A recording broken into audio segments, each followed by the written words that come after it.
A night wind glides along the Theban cliffs, cool against rock that has stored the sun like a buried ember. Up here, the desert carries a silence that makes every sound feel chosen. Somewhere inside these ridges, beyond ordinary footsteps, a mountain cradles a king's afterlife, carved corridor by corridor for a soul that must never be interrupted. Yet the first heartbeat of this story belongs to the living.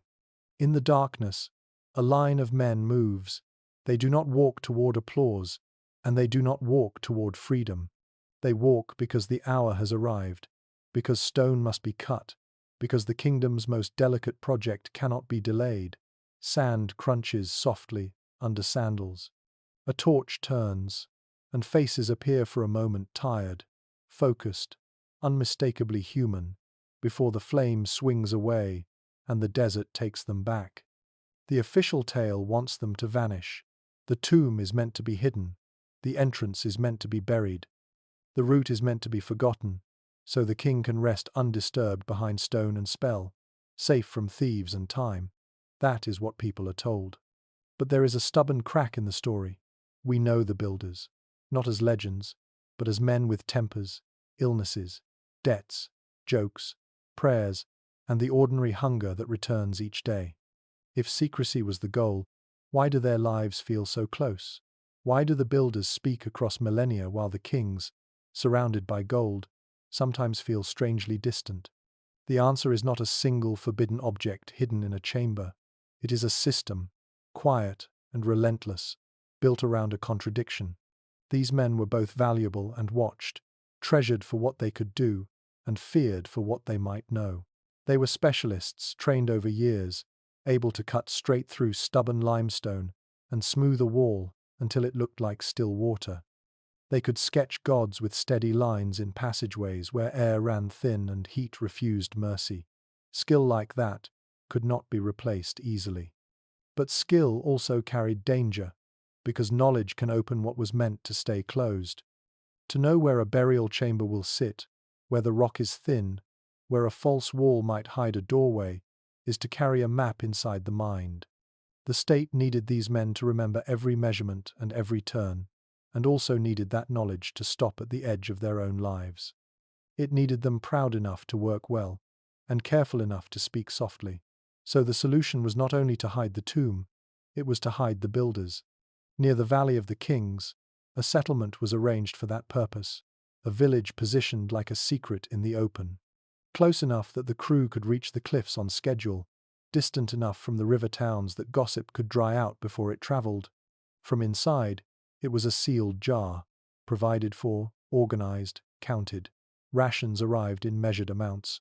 Attendance was marked. Absences were noted. Disputes were recorded. The walls did not only keep people in, they kept information from drifting out. And still, even sealed places leak. A laugh at dusk, an insult murmured through a wall, a private worry scratched onto a scrap of limestone, a small act of defiance disguised as humor. The desert preserves what a kingdom does not bother to destroy. It keeps these quiet pieces long enough for someone, much later, to notice that they were there and wonder who made them. So the wind continues along the cliffs, and the story pulls back from the mountain's dark mouth. It follows the line of men away from hidden corridors and toward the one place they can be found, if you know where to look. A small village pressed into the sand, waiting to be discovered through what it threw away. Deir el-Medina did not announce itself with trumpets or treasure. It arrived the way truth often does, in pieces. A broken bowl here, a flake of limestone there, chalky and unremarkable, scattered beneath the sand like forgotten thoughts. Early archaeologists did not uncover kings or glittering coffins. They uncovered trash, refuse piles, cast-offs, and within them, something far more unsettling than gold. Each fragment carried marks, quick strokes of ink, clumsy sketches, lists written by tired hands. These were not texts meant to last forever. They were notes meant to be thrown away. The dry air kept them, time ignored them, and slowly, a village began to speak. The shards are called ostraca, broken pottery, and limestone used as scrap paper. Thousands of them, tens of thousands. They record things no monument ever would. A man arguing with his neighbor over stolen tools. A wife demanding grain owed to her family. A worker calling in sick. A prayer asking for justice against a superior. Even jokes appear, scribbled without ceremony, never imagining an audience centuries away. This is the first moment that makes the story tilt. These were not nobles. They were not priests or generals. They were laborers. Yet they may be the most documented group of ordinary people from the ancient world. Their lives survive not because they were celebrated, but because they were organized, controlled, and watched. The village had a crew, skilled craftsmen tasked with carving the royal tombs hidden deep in the Valley of the Kings.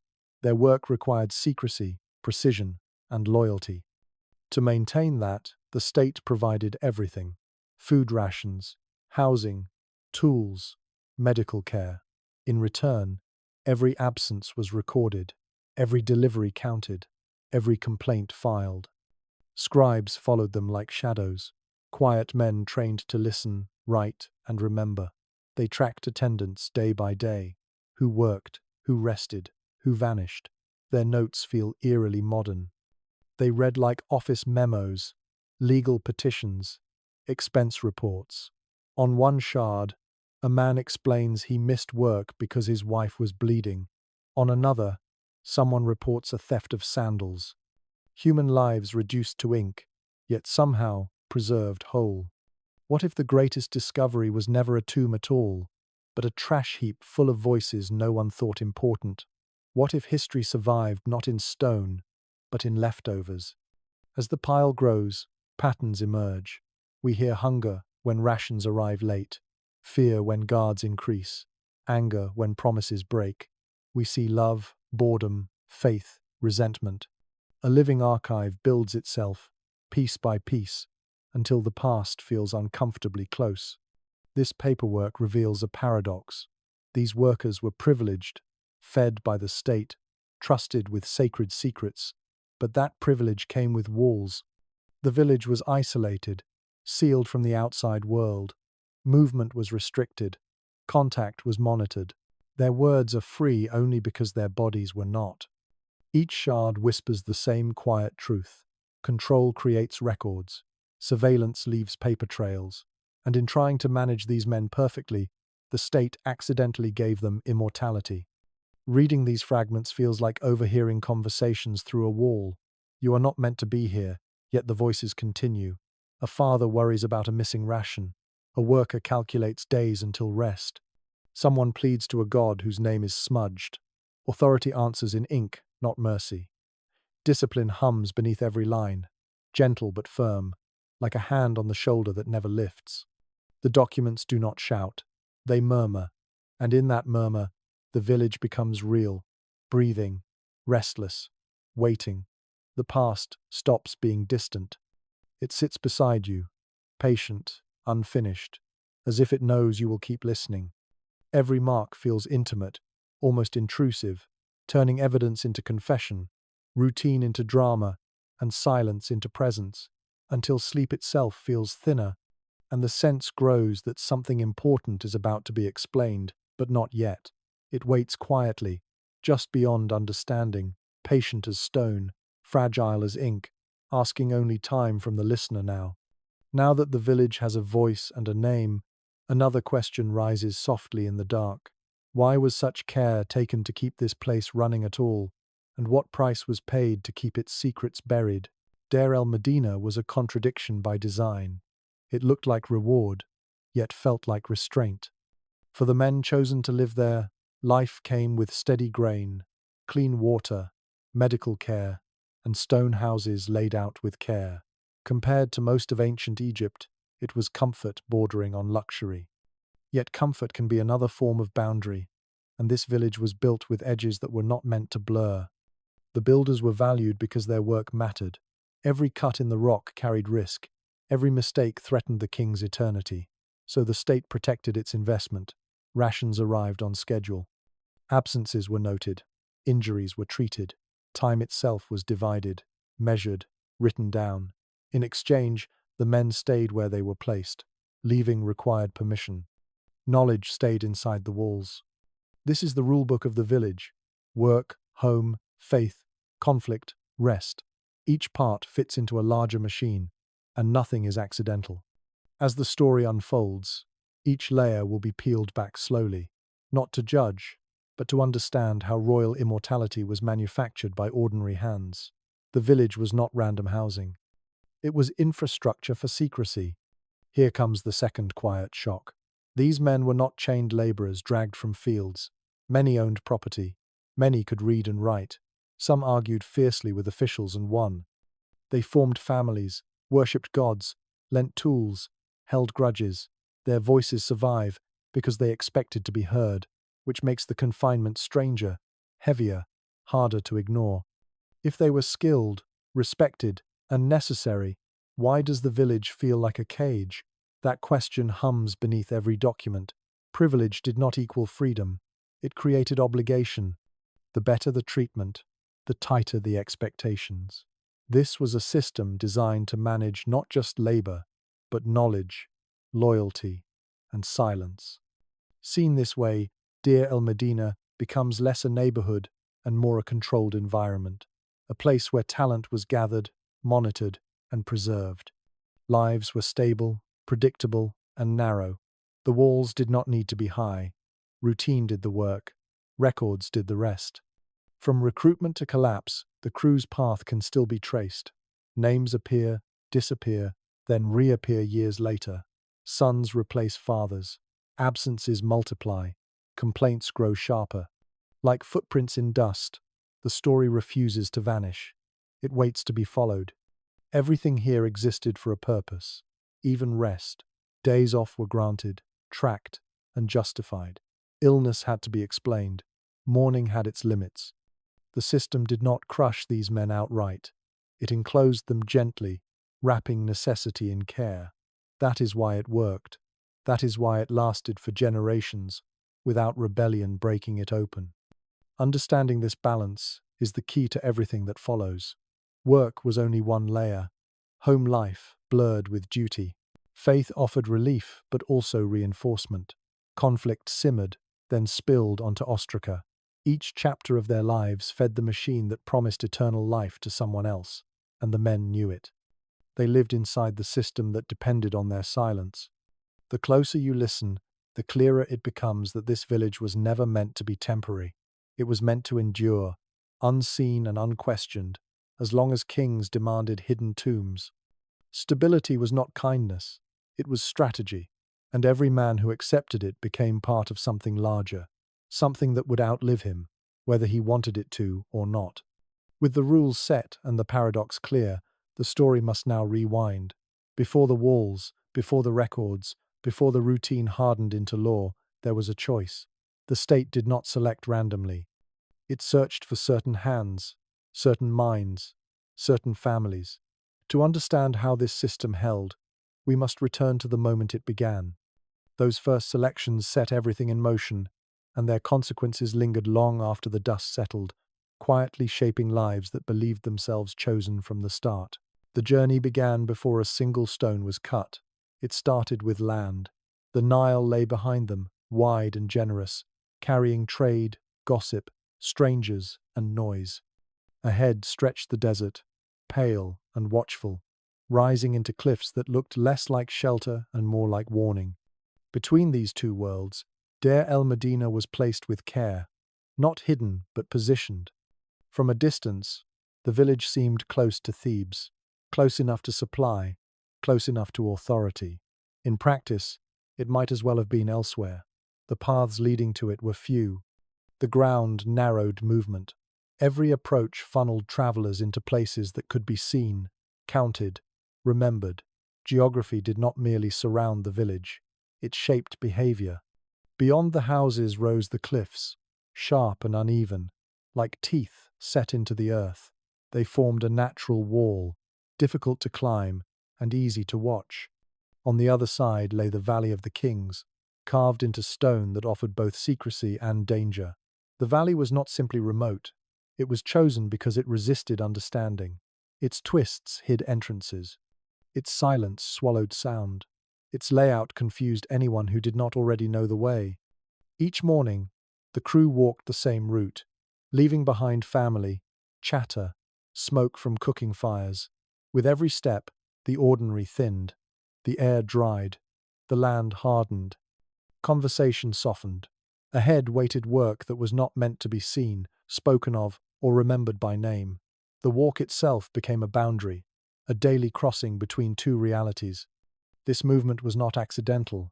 It trained the mind. Home belonged to one world, the tomb belonged to another, and between them stretched a strip of desert that made sure the two did not blur. By the time the men reached the valley, they were already separate from everything else. Their bodies were present. Their knowledge was contained. The state understood something simple. A hidden tomb is useless if its builders are not equally contained. Walls can be breached. Rock can be broken. But people carry memory. They carry roots, weaknesses, and names. So the safest place for a king's afterlife was not only a secret valley, it was a workforce that could not wander far enough to speak freely. The landscape enforced this without chains. To leave required effort. To explain leaving required permission. To travel without reason meant crossing open ground, visible against the stone.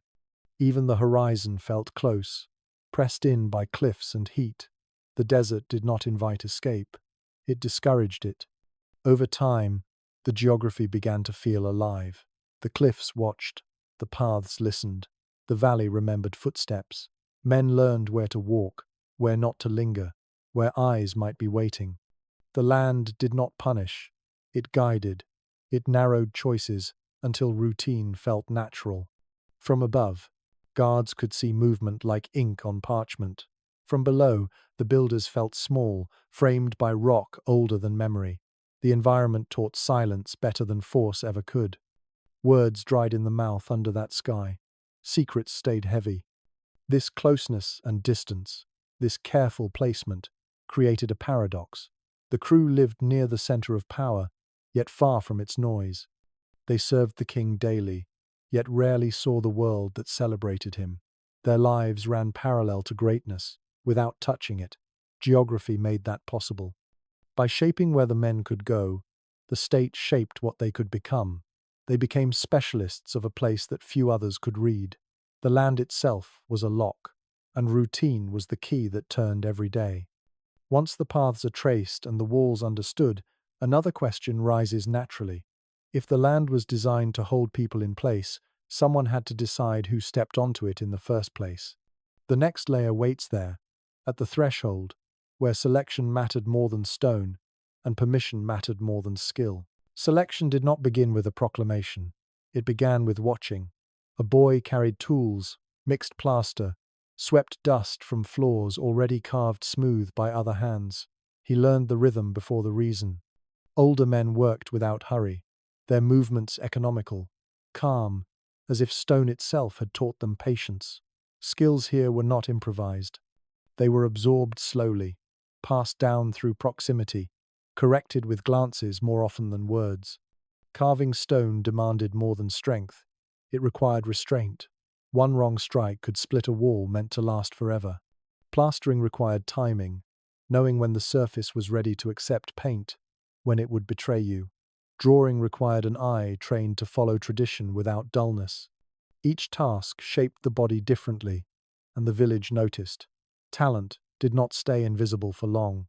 Work often ran in families. Sons followed fathers. Brothers worked beside brothers. Knowledge moved along bloodlines, creating quiet dynasties of craftsmen, whose names repeat across generations of records. This continuity was efficient. It reduced risk. It made training predictable, yet it was never fully private.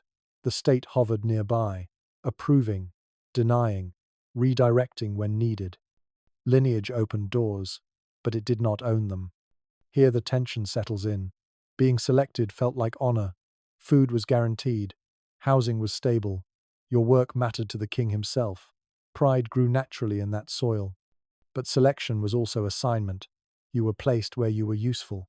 From that moment, your time belonged to schedules you did not write. Your body belonged to labor you could not refuse. Your silence became part of the agreement. To carve a pharaoh's eternity, you first surrendered part of your own life. The crew was not a single mass of hands. It was carefully divided. Foremen oversaw teams, enforcing pace and quality. Deputies relayed orders. Scribes recorded attendance, rations, disputes. Guards watched the edges. Each role reinforced the others, weaving responsibility and observation together so tightly that gaps were rare. Authority did not shout here. It wrote. For the apprentice, this structure felt both reassuring and heavy. There was a place for him if he learned well. There was also nowhere else to go. Pride sat beside fear, each sharpening the other. Every mistake felt larger because it was noticed. Every success felt smaller because it was absorbed into something greater. Trust mattered as much as skill. A steady hand meant nothing if the mind wandered. Men who talked too freely were corrected. Men who asked the wrong questions were remembered. Selection filtered not just for ability, but for temperament. Calm was prized. Reliability mattered. Curiosity had limits. Over time, belonging rewired identity. The village became more than residence. It became definition. You were not simply a man who carved stone. You were one of the crew that carried weight outside the walls and pressure within them. The title opened mouths and closed them at the same time. Even those born into it felt the constraint. Inheriting a place in the crew meant inheriting expectation. Refusal was possible, but rare, and never without consequence. The system did not need force often. It relied on continuity, obligation, and the quiet understanding that being chosen once meant being chosen always. This balance kept the machine running. Pride fueled effort. Fear ensured compliance. Trust was extended carefully, then monitored. Everyone knew where they stood, and everyone knew they were standing on ground that could shift if they stepped wrong. The documents confirm what the voices suggest. Lists of names, promotions, reprimands, notes explaining why someone was replaced, why another advanced. Selection was ongoing, not a single moment. It followed men throughout their lives, tightening or loosening its grip. If recruitment shaped the crew's beginning, the records reveal how it truly functioned. To see that clearly, the next step is simple, but unsettling. The archive must be opened. The ink must be read closely. Between those lines, the system finally shows its hand. Paper should not feel alive, yet here, it does. Each shard and papyrus reads like a voice caught mid-sentence, unaware it would be overheard centuries later. Names surface softly, then vanish, then return years afterward with new titles, new grievances, new debts. The village introduces itself not through stories, but through records that never intended to explain anything. Scribes wrote everything: attendance at dawn, absence by illness, rations of grain, beer, fish, oil, tools issued, tasks assigned, delays noted. The tone is calm, almost gentle. No anger, no drama, just lines of ink that measure human time with unsettling clarity. When a civilization watches you closely enough, even your sick days become history. What makes this archive so powerful is its familiarity. The structure feels modern. Days are counted. Labor is divided. Accountability is constant. The builders become data points long before that word existed. Yet between the columns, something leaks through. A sharp insult scribbled sideways. A joke squeezed into empty space. A complaint written too carefully, as if fear slowed the hand. Ostraca turned the village into a murmuring room. One man reports another for skipping work. Another defends himself, citing pain, exhaustion, ritual impurity. Someone asks for justice after being beaten. Someone else notes that a donkey was stolen. These fragments were never meant to survive, which is why they feel honest. They were written quickly, for use, not for memory. Reading them teaches a strange skill. What is written matters, but so does what is missing. Repetition signals anxiety. A name appearing again and again beside absences suggests illness or something worse.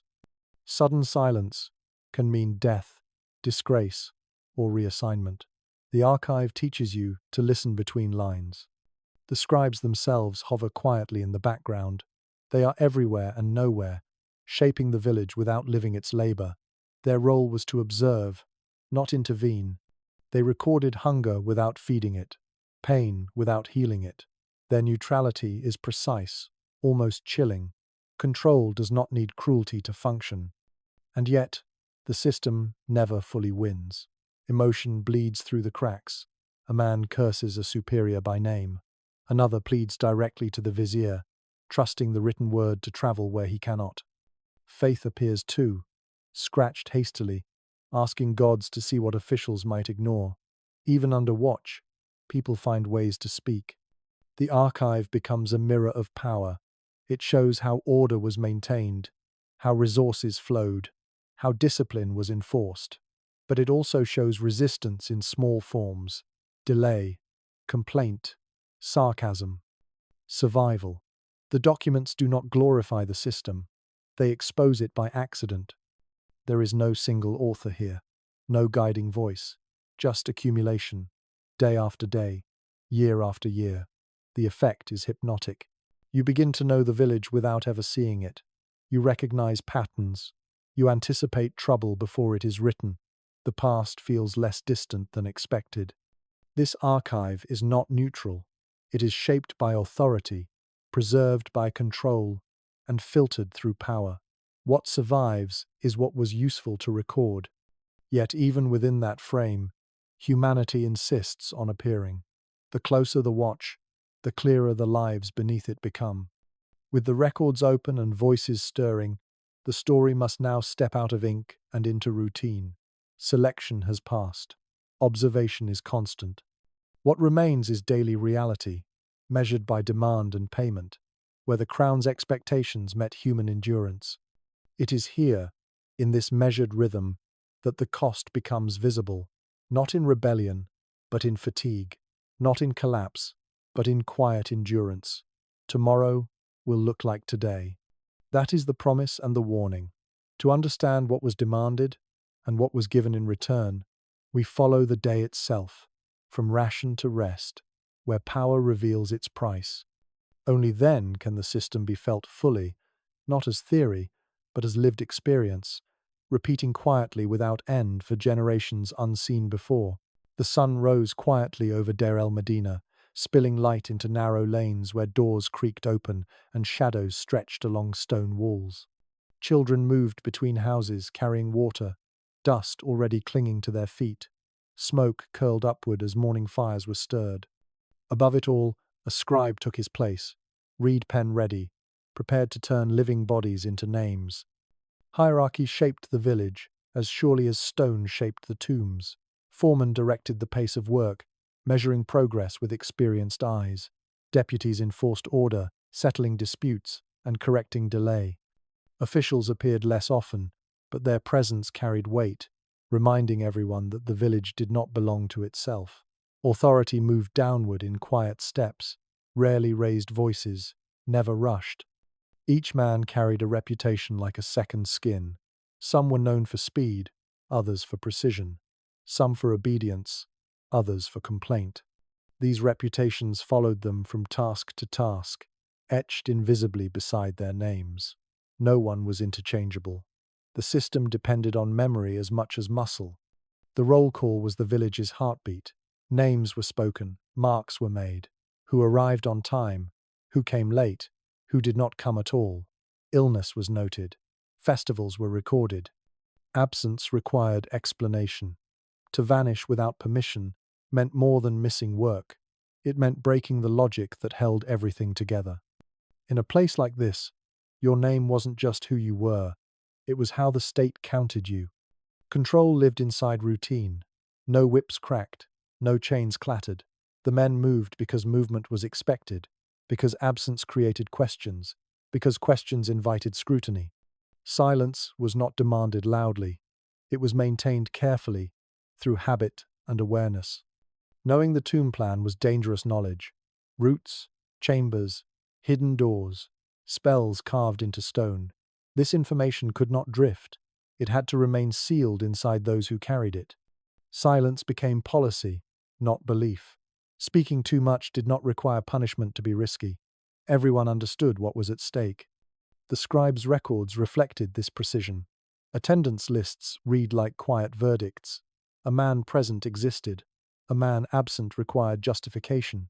Repeated absences darkened ink with implication. Presence was proof of loyalty, as much as labor. Even rest was regulated. Days off were permitted, marked, limited. Ritual impurity, illness, family obligation, all had their place, but only when named and recorded. Nothing was truly private if it interrupted work. Life unfolded inside columns of ink. The unsettling truth reveals itself slowly. Surveillance did not crush individuality, it absorbed it. Personal stories became data. Emotions flattened into notes. The system did not need to threaten. It only needed to remember. As the sun climbed higher, the village settled into motion. Tools were lifted, paths filled. The scribe's pen scratched steadily, indifferent to heat or fatigue. Authority had already done its work for the day. With the chain of command visible and the rhythm established, another question presses forward. Obedience always demands compensation. The next layer waits there, in bread and beer, where reward and restraint met each morning, and the true bargain of the village quietly took shape. It was in these small exchanges, measured and repeated, that obedience became ordinary. Bread arrived in baskets. Beer flowed in clay jars. Payment felt generous, even comforting, yet it arrived only when names were checked and marks aligned. Hunger stayed distant, but never forgotten. The men learned to feel gratitude and caution at the same time. Accepting rations meant accepting oversight. Eating meant belonging. The system did not hide its bargain, it normalized it. By tying survival to attendance, loyalty became routine rather than choice. And as days stacked into years, silence no longer felt imposed. It felt practical, even wise, something learned early and carried quietly, like a tool you never set down, because everything you needed depended on keeping it close. Here, silence was currency, spent carefully, wasted, and never refunded. The baskets arrived like reassurance made solid. Grain measured into sacks, beer sealed in clay jars, oil thick and slow, linen folded with care. This was payment. Not metal, not promise, but calories and cloth. The quiet math of survival delivered at intervals everyone memorized. In each house, the counting began immediately.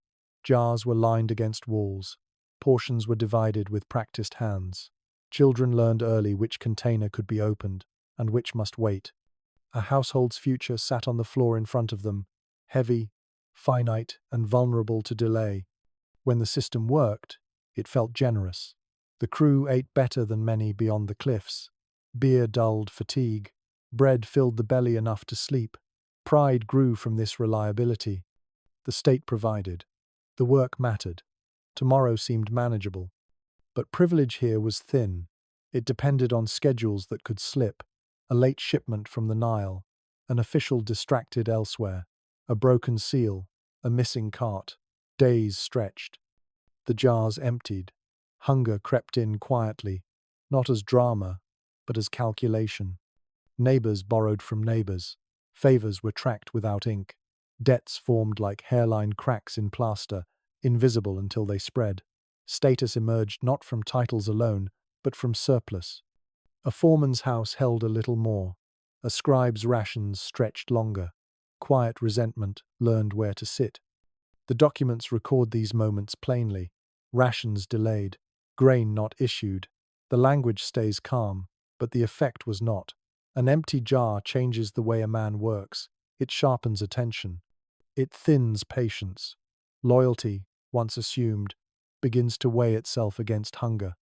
Their wages were not shiny treasures, just enough grain to keep tomorrow from collapsing, and when tomorrow wavered, everything else followed. Food tied families to the system more tightly than rules ever could. Leaving meant forfeiting rations. Complaining too loudly risked being remembered. Silence tasted safer when mouths were full. Obedience was reinforced at the table, 3 times a day. Rations also divided the crew. Absences reduced portions. Punishments arrived quietly, measured in missing grain rather than shouted orders. Illness could shrink a household's share. A festival absence required justification. Survival was conditional, not guaranteed. As days passed, calendars mattered. Each mark, closer to distribution day, brought relief or dread. Children asked questions adults could not answer. The village waited together, pretending not to notice who still had bread and who did not. This fragility carried a warning.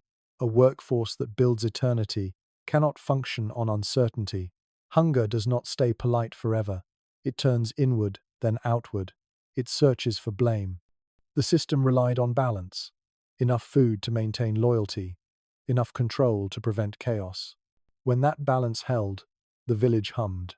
When it faltered, something darker stirred beneath routine.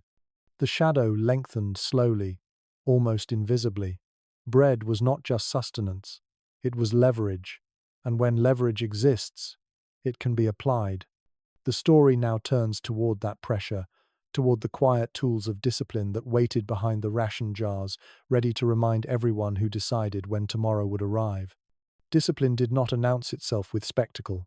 It arrived as delay, reduction, reminder, a foreman's note, a scribe's mark, a jar that did not appear. These small absences taught faster than punishment. They reminded the village that food moved through channels, and those channels answered upward. Gratitude and fear braided together until they were hard to separate. The men learned to read tone in announcements, to sense trouble in silence. Hunger sharpened memory. It made every rule feel heavier. It made every promise feel provisional. In this way, bread became language. It spoke of favor and displeasure without raising a voice. And once that language was understood, it did not need repeating. The system had found a way to discipline bodies by feeding them, and to warn minds by pausing.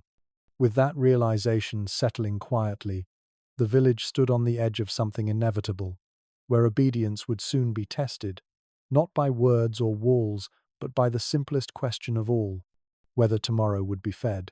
Everyone sensed the pause could stretch longer next time, and that knowledge lingered, heavy and unspoken, through every meal, in the village, at night. There were no iron bars at Deir el-Medina, no dramatic gates slamming shut at dusk. Control worked differently here. It settled into the spaces between houses, along paths everyone walked, through glances that lingered a second too long. The village wasn't only guarded by walls, it was guarded by eyes that belonged to friends. Gates existed, of course. Paths narrowed where guards could stand and see who passed. Checkpoints were quiet, almost polite, their power resting not in force but in familiarity. A guard did not need to ask many questions. He already knew who you were, where you should be, and why you might be somewhere else. Surprise was rare. Explanation was expected. Closeness did much of the work. Houses pressed against one another. Sounds carried easily. Absences were noticed before they were recorded. A man who left too early or returned too late became a topic before he became a line of ink. Rumor traveled faster than officials ever could, and it rarely softened the truth. Here comes the unsettling turn. Control did not always arrive from outside. Often, it came from within. Neighbors watched neighbors. Rival families remembered slights. Scribes lived among the men they recorded. Reporting what one saw could feel like duty, self-protection, or revenge, depending on the moment. The system thrived on this overlap. Accusation was dangerous precisely because it did not need proof. To be labeled careless, disloyal, or corrupt could undo decades of work. Reputation fed families as reliably as grain. Once damaged, it was hard to restore. Fear of being talked about kept many careful, quieter than rules alone ever could. And yet, the village was not a place of constant suspicion. That would have been unbearable. Instead, tension lived low and steady, like heat stored in stone. Most days passed without incident. That normalcy made the risk sharper when it appeared. One careless word, one wrong absence, one report written with too much detail. Still, humanity found cracks.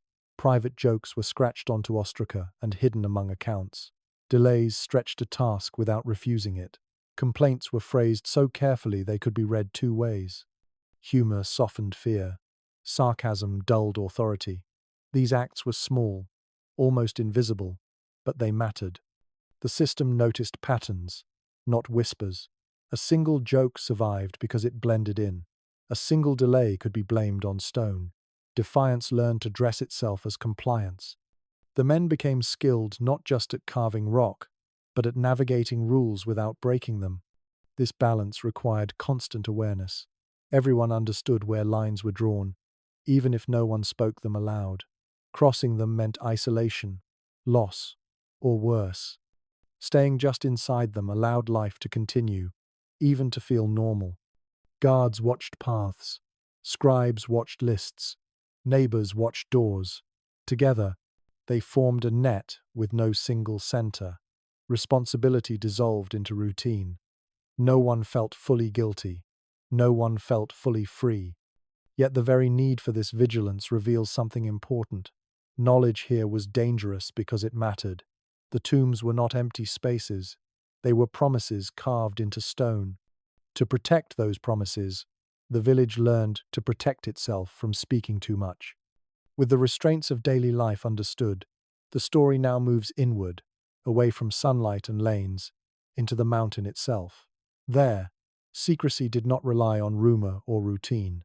It became architecture. Stone swallowed sound.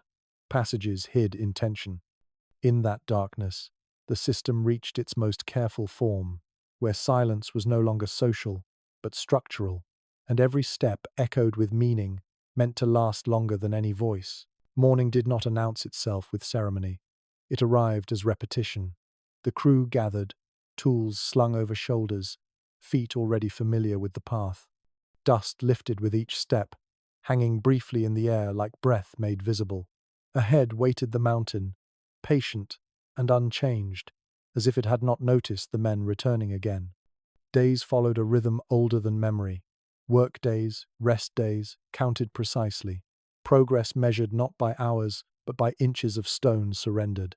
Time here did not pass. It hardened. Each strike of the chisel was both effort and commitment, a decision that could not be undone once made. Inside the mountain, heat settled quickly. Air thinned. Passages narrowed until shoulders brushed stone. Light came from oil lamps that trembled with every movement, shadows bending walls into unfamiliar shapes. The rock resisted quietly, absorbing violence without complaint. Every cut required restraint. Too much force shattered surfaces meant to hold eternity. Mistakes mattered differently here.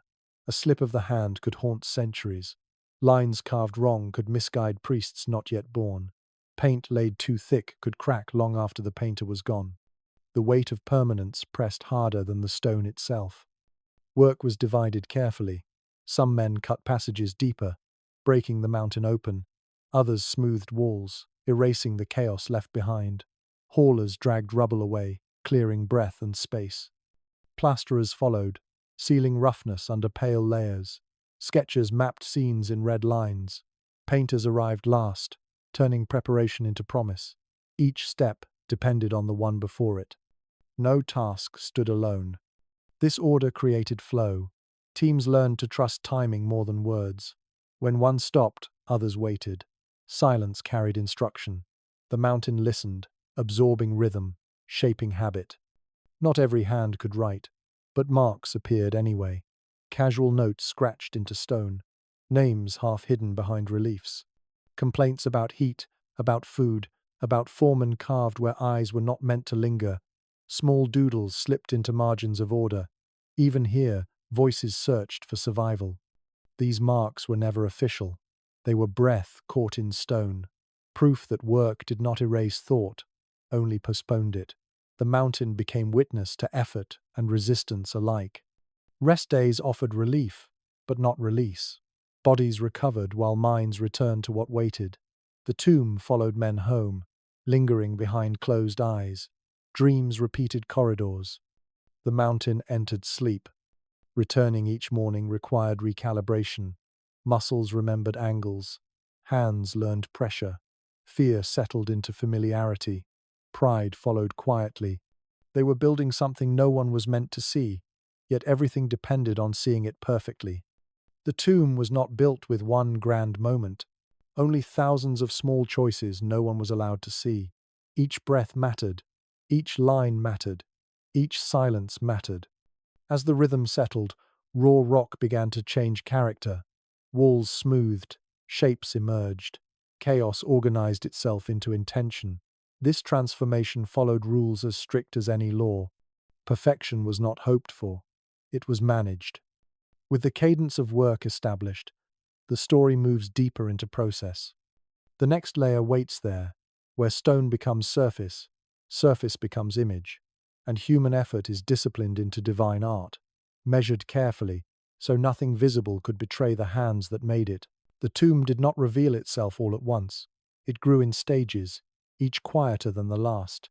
First came the rough corridors, raw and uneven, where stone still smelled newly broken.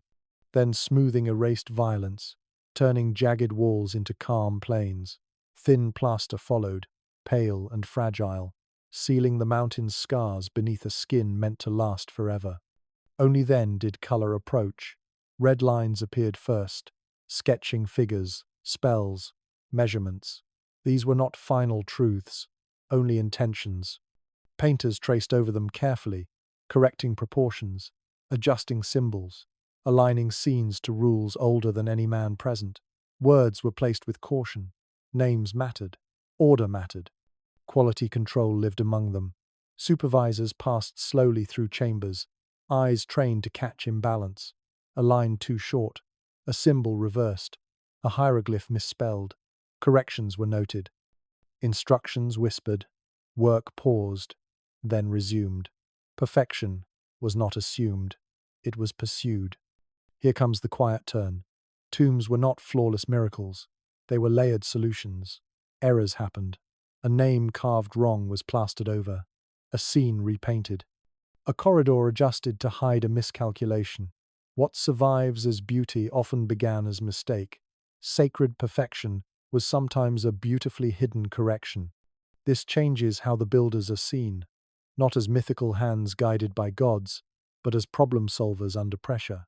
They worked against time, heat, and expectation. The king's eternity could not wait for ideal conditions. It demanded results. When stone betrayed them, they adapted. When plans shifted, they complied. Each fix deepened their understanding. They learned where walls thinned, where rock softened, where a chamber might suggest another behind it. Knowledge accumulated quietly. The mountain became familiar, almost intimate. Its weaknesses were mapped as carefully as its surfaces. This knowledge carried weight. To know how something could fail is different from knowing how it should succeed. The builders held both. They understood where cracks might spread, where sound traveled, where a careful ear could guess what lay beyond stone. These were not secrets written down. They lived in hands and memory. Supervisors knew this too. That is why correction mattered so much. A visible flaw invited curiosity. Curiosity invited danger. Every repaired mistake was also an act of concealment.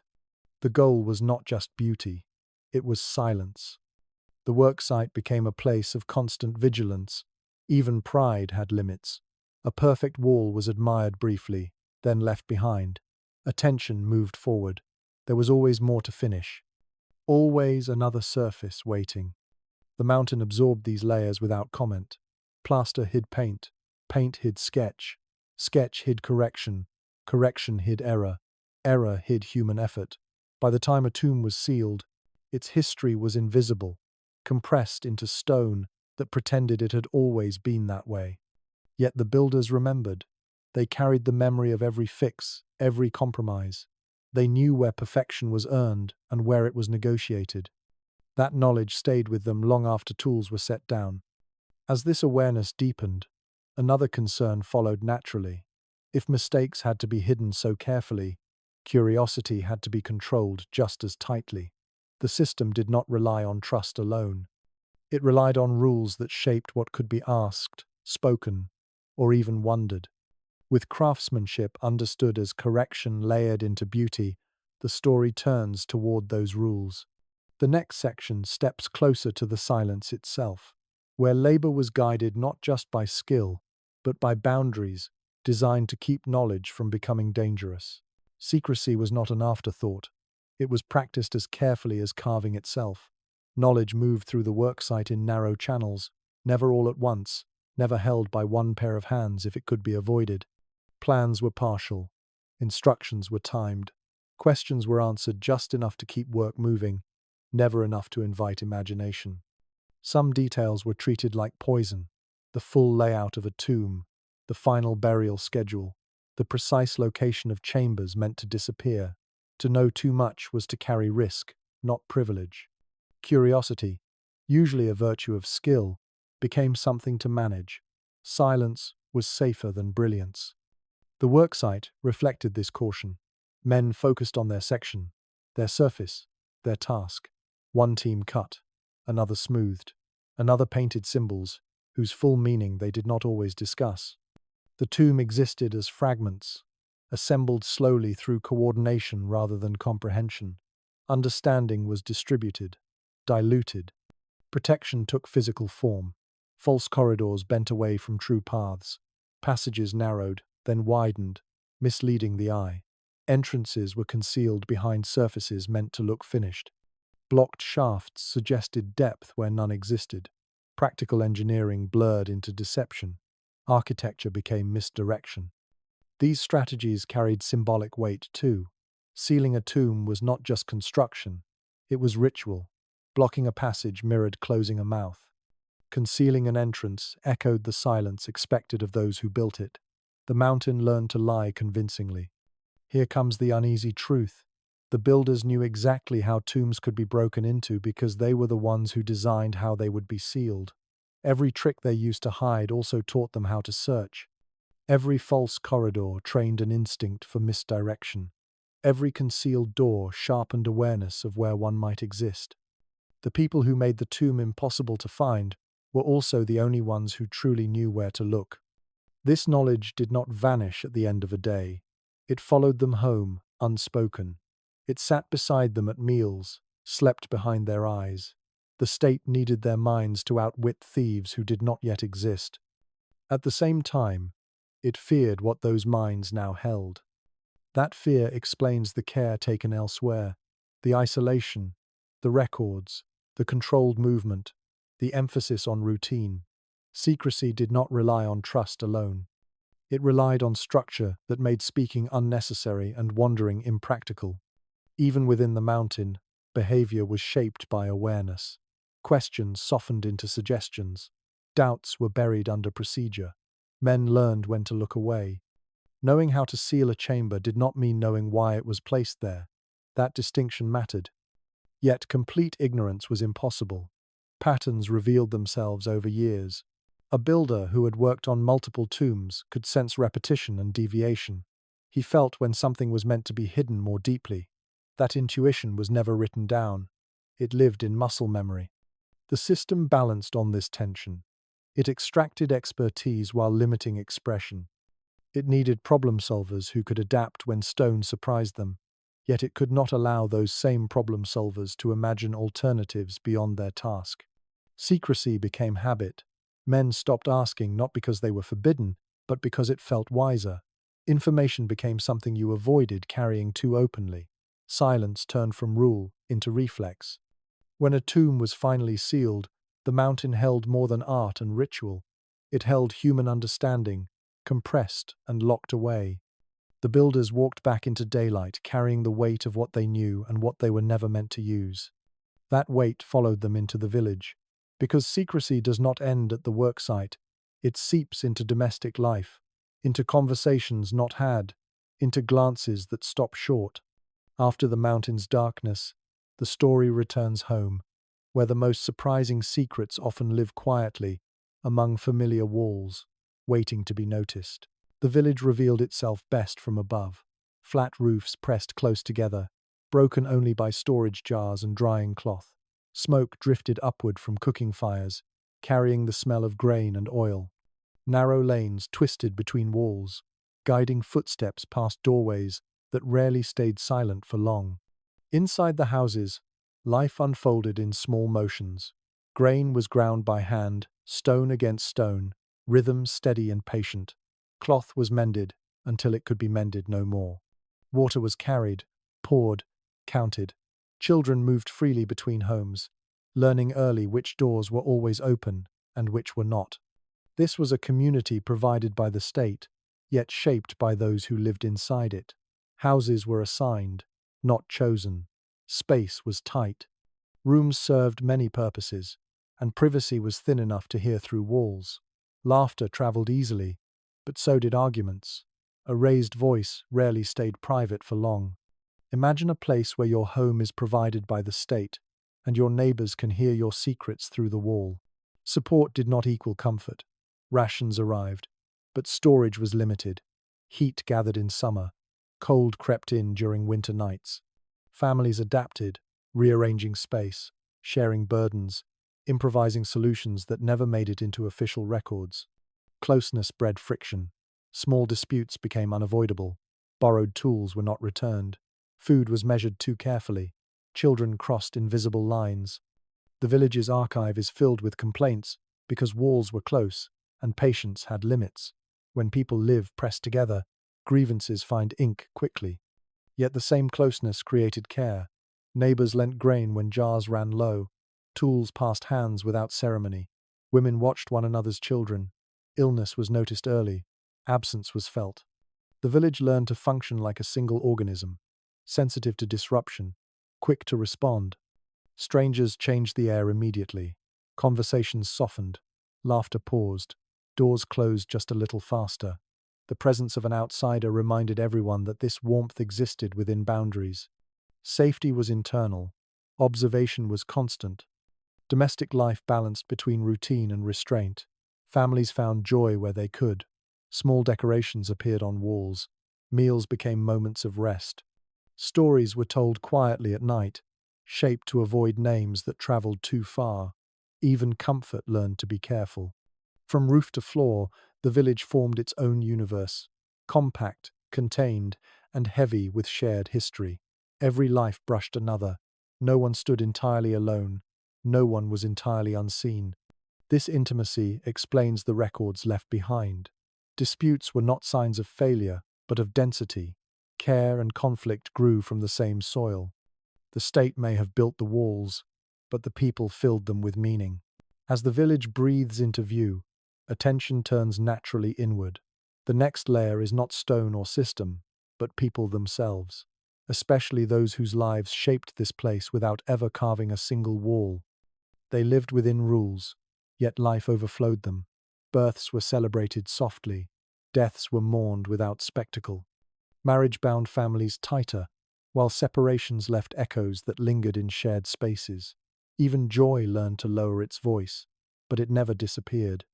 It settled into gestures, into shared meals, into small kindnesses repeated until they felt ordinary. The village endured because people adapted, bending without breaking. This resilience did not erase tension, it carried it. Each household balanced gratitude with frustration, loyalty with fatigue. Being watched shaped behavior, but it did not erase desire. Dreams survived behind closed doors, carried forward with caution. This closeness forged memory, and memory made the village more than a workplace. It became home, complicated and confining, warm and demanding.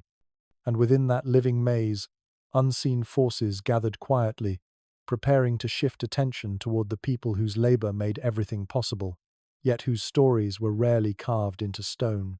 Their presence waited patiently, ready to emerge when the narrative finally learned where to look next, inside familiar doors. The household wakes before the village fully stirs. A wife checks the jars first, fingers brushing clay rims, counting without writing.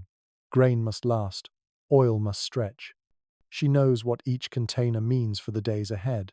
Children are already moving, sent to borrow a tool, return a bowl, carry a message that does not need to be written down. An older relative watches, offering instruction that sounds like habit but carries memory. This is where much of the village's real labor happens. Not in the tomb, but here, in kitchens and courtyards, where survival is managed quietly. The men may cut stone, but the household makes that possible. Supplies are tracked, meals planned, illness anticipated. Nothing is accidental. The records confirm what daily life suggests. Women appear often, and not only as names attached to men. They argue, they accuse, they testify, they demand what they are owed. Ostraka preserve their voices sharply, without apology. A woman files a complaint against a neighbor. Another defends her property rights. Another appears as witness in a dispute that does not involve her husband at all. This is the moment that unsettles expectation. Women here were not silent shadows. They were present in the archive as claimants and decision-makers. Their words survive because they were allowed to speak, and because the system recorded speech that mattered. Power moved through households, not just work crews. Children learned early how the village worked. Errands taught geography. Listening taught caution. Some were trained to read and write, others to shape tools, others to manage stores. Education was informal but relentless. Skill passed from hand to hand, eye to eye. Reputation followed families as closely as names did. Older generations carried authority without titles. They remembered past shortages, old disputes, lessons learned the hard way. Ritual knowledge flowed through them. Which god to ask, which day to wait. Their presence steadied households, even as bodies slowed. Family networks overlapped until lines blurred. Cousins married neighbors. In-laws shared walls. Disputes tangled generations together. Love and rivalry lived side by side. The village felt small because it was dense, emotionally as much as physically. The tomb builders left more than work logs. They left proof that entire families lived inside the story. Legal texts make this impossible to ignore. Arguments over inheritance, accusations of theft, requests for intervention. These are not marginal notes. They are central evidence that life here was negotiated daily.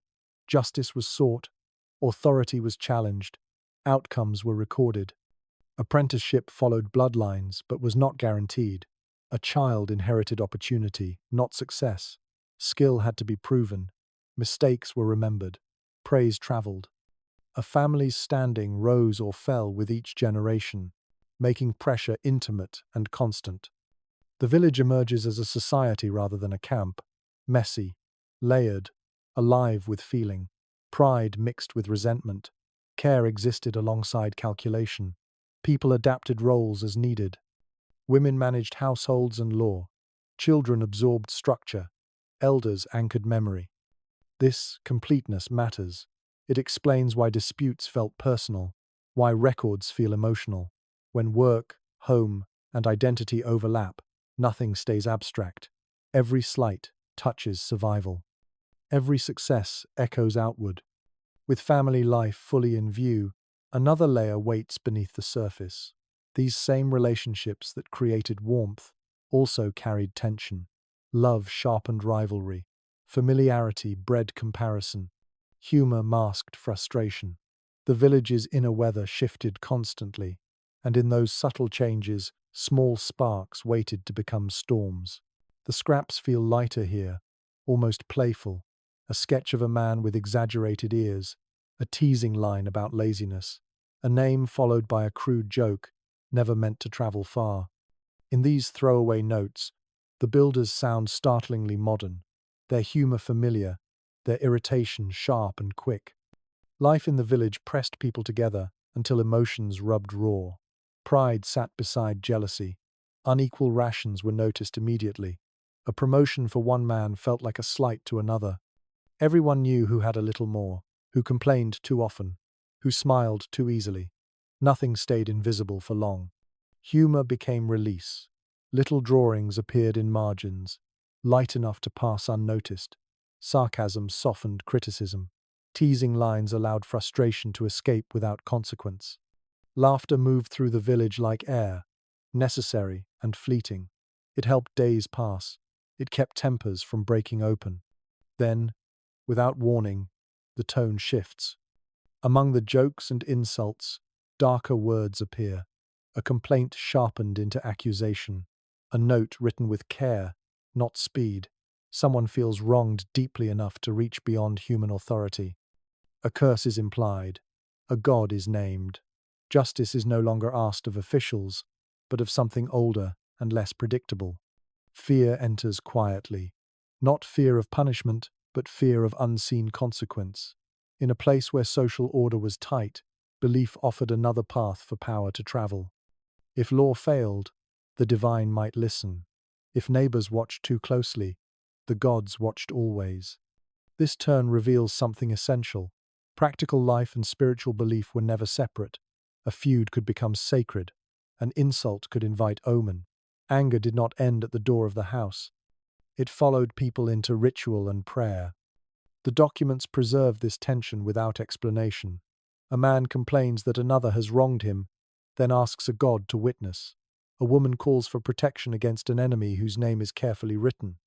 These are not metaphors, they are strategies. Living under constant observation sharpened belief. When human systems felt heavy, invisible forces felt nearer. The gods became witnesses where scribes could not go. Inviting them into a dispute raised the stakes beyond reputation. Humor and dread lived side by side. A joke scratched on stone might sit inches from a plea for divine justice. The contrast is unsettling. It shows how quickly normal life could tip into something darker. How laughter did not cancel fear, only delayed it. This pressure cooker shaped behavior. People learned when to joke and when to stay silent. They learned which conflicts could be resolved with words and which demanded ritual.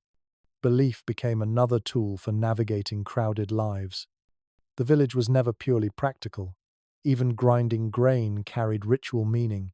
Even jokes acknowledged forces unseen. Invisible powers were always present, invited quietly into daily routine.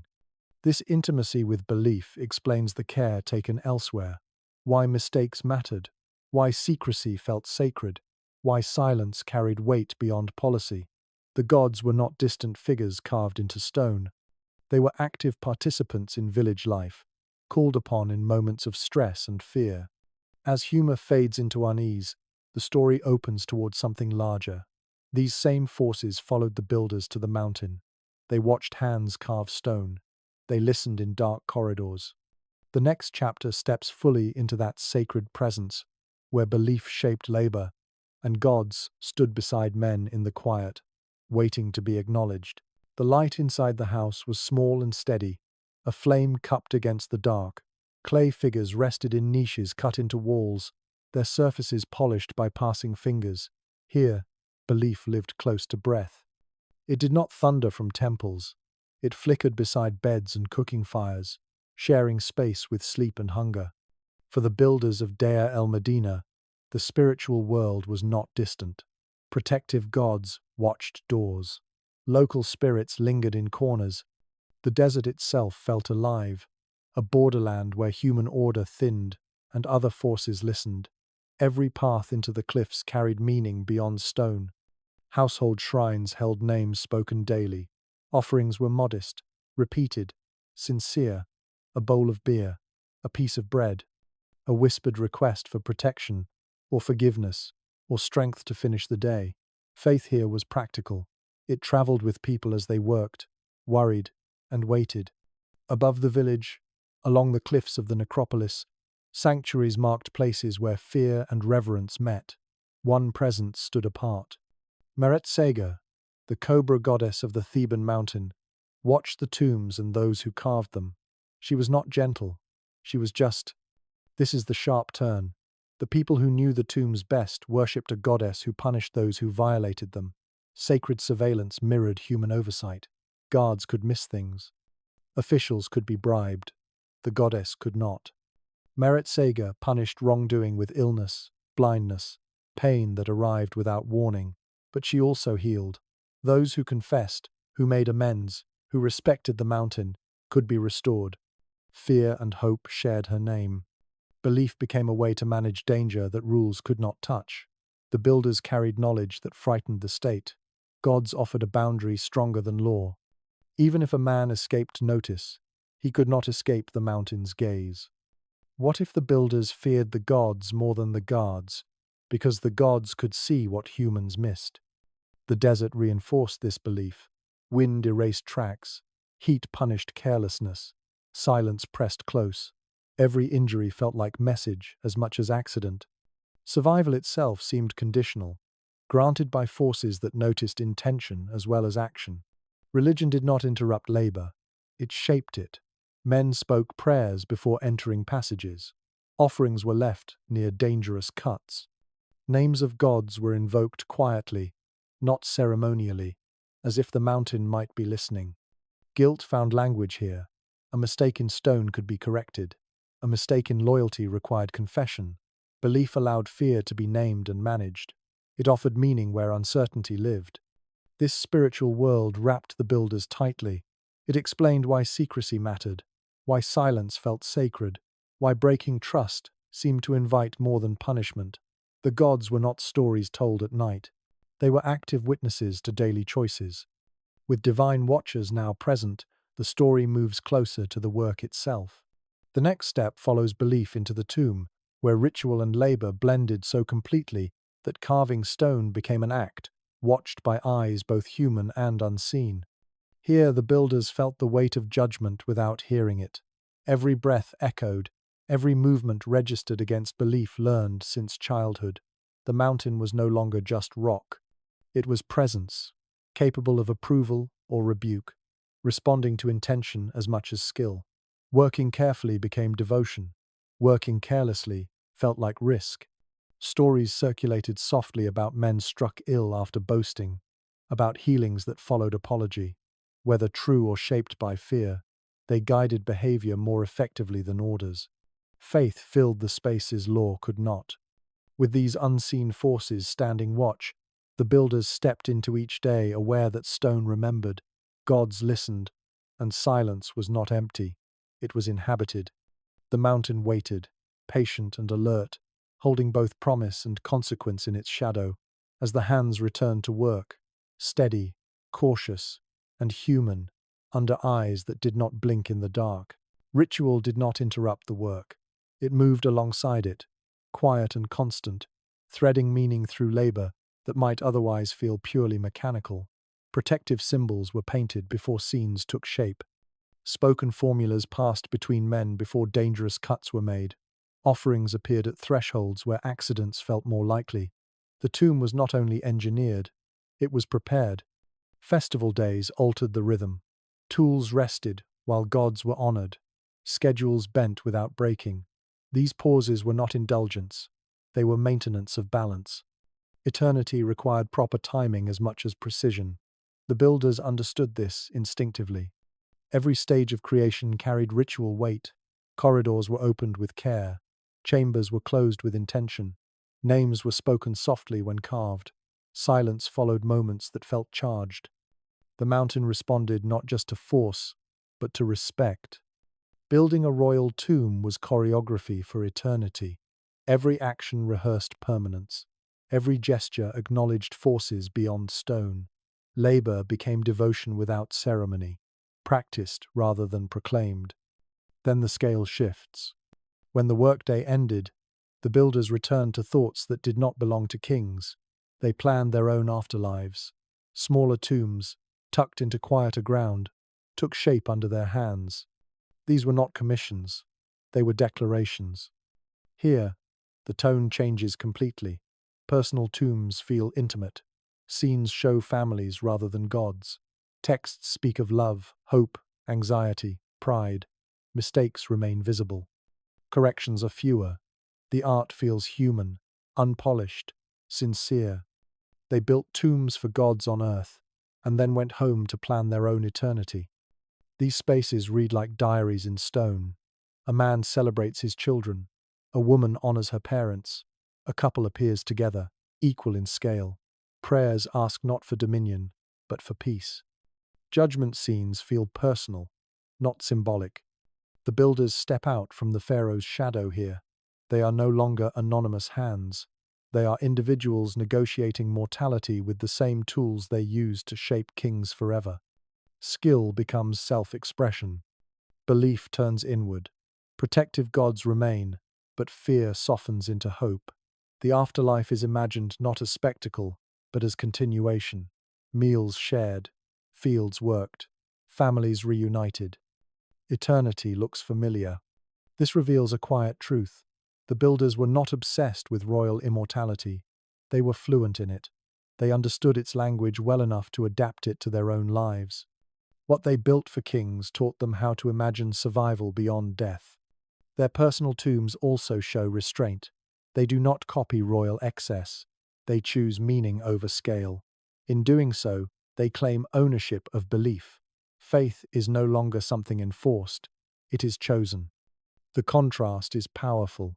At work, secrecy ruled. At home, expression bloomed.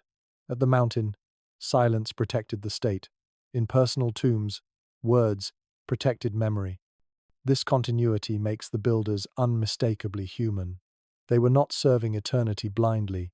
They were preparing for it carefully, thoughtfully, aware that bodies fail, but names might last if treated well.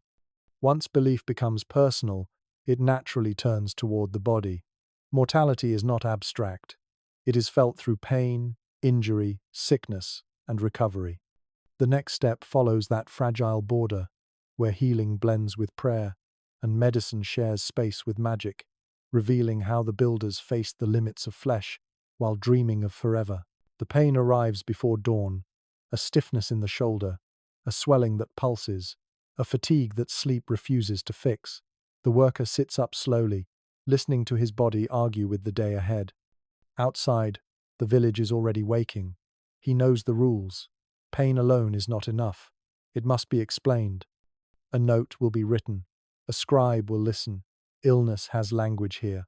A swollen bite, an injured hand, exhaustion that makes tools dangerous. Absence must be justified, not doubted. Even in the ancient world, pain had to be recorded, because the tomb could not wait. Care begins at home. Warm compresses, bandages made from linen already worn thin, food adjusted, portions saved. Neighbors notice. Someone offers advice. Someone brings an amulet, small and smooth, meant to guard against further harm. Practical care and belief move together without conflict. The records show this clearly. Notes explaining missed days, mentions of sickness written without drama. Time off is recognized, counted, and limited. The system does not call it kindness. It calls it necessity. Skilled hands must survive. Dead craftsmen build nothing. Treatment blends the ordinary and the unseen. Herbs are applied. Charms are spoken softly. Names of gods woven into breath. Fear is addressed alongside injury. The body is not only flesh here. It is vulnerable to forces both visible and imagined. This recognition feels strangely familiar. Absence slips into columns. Recovery is monitored. Return to work is noted.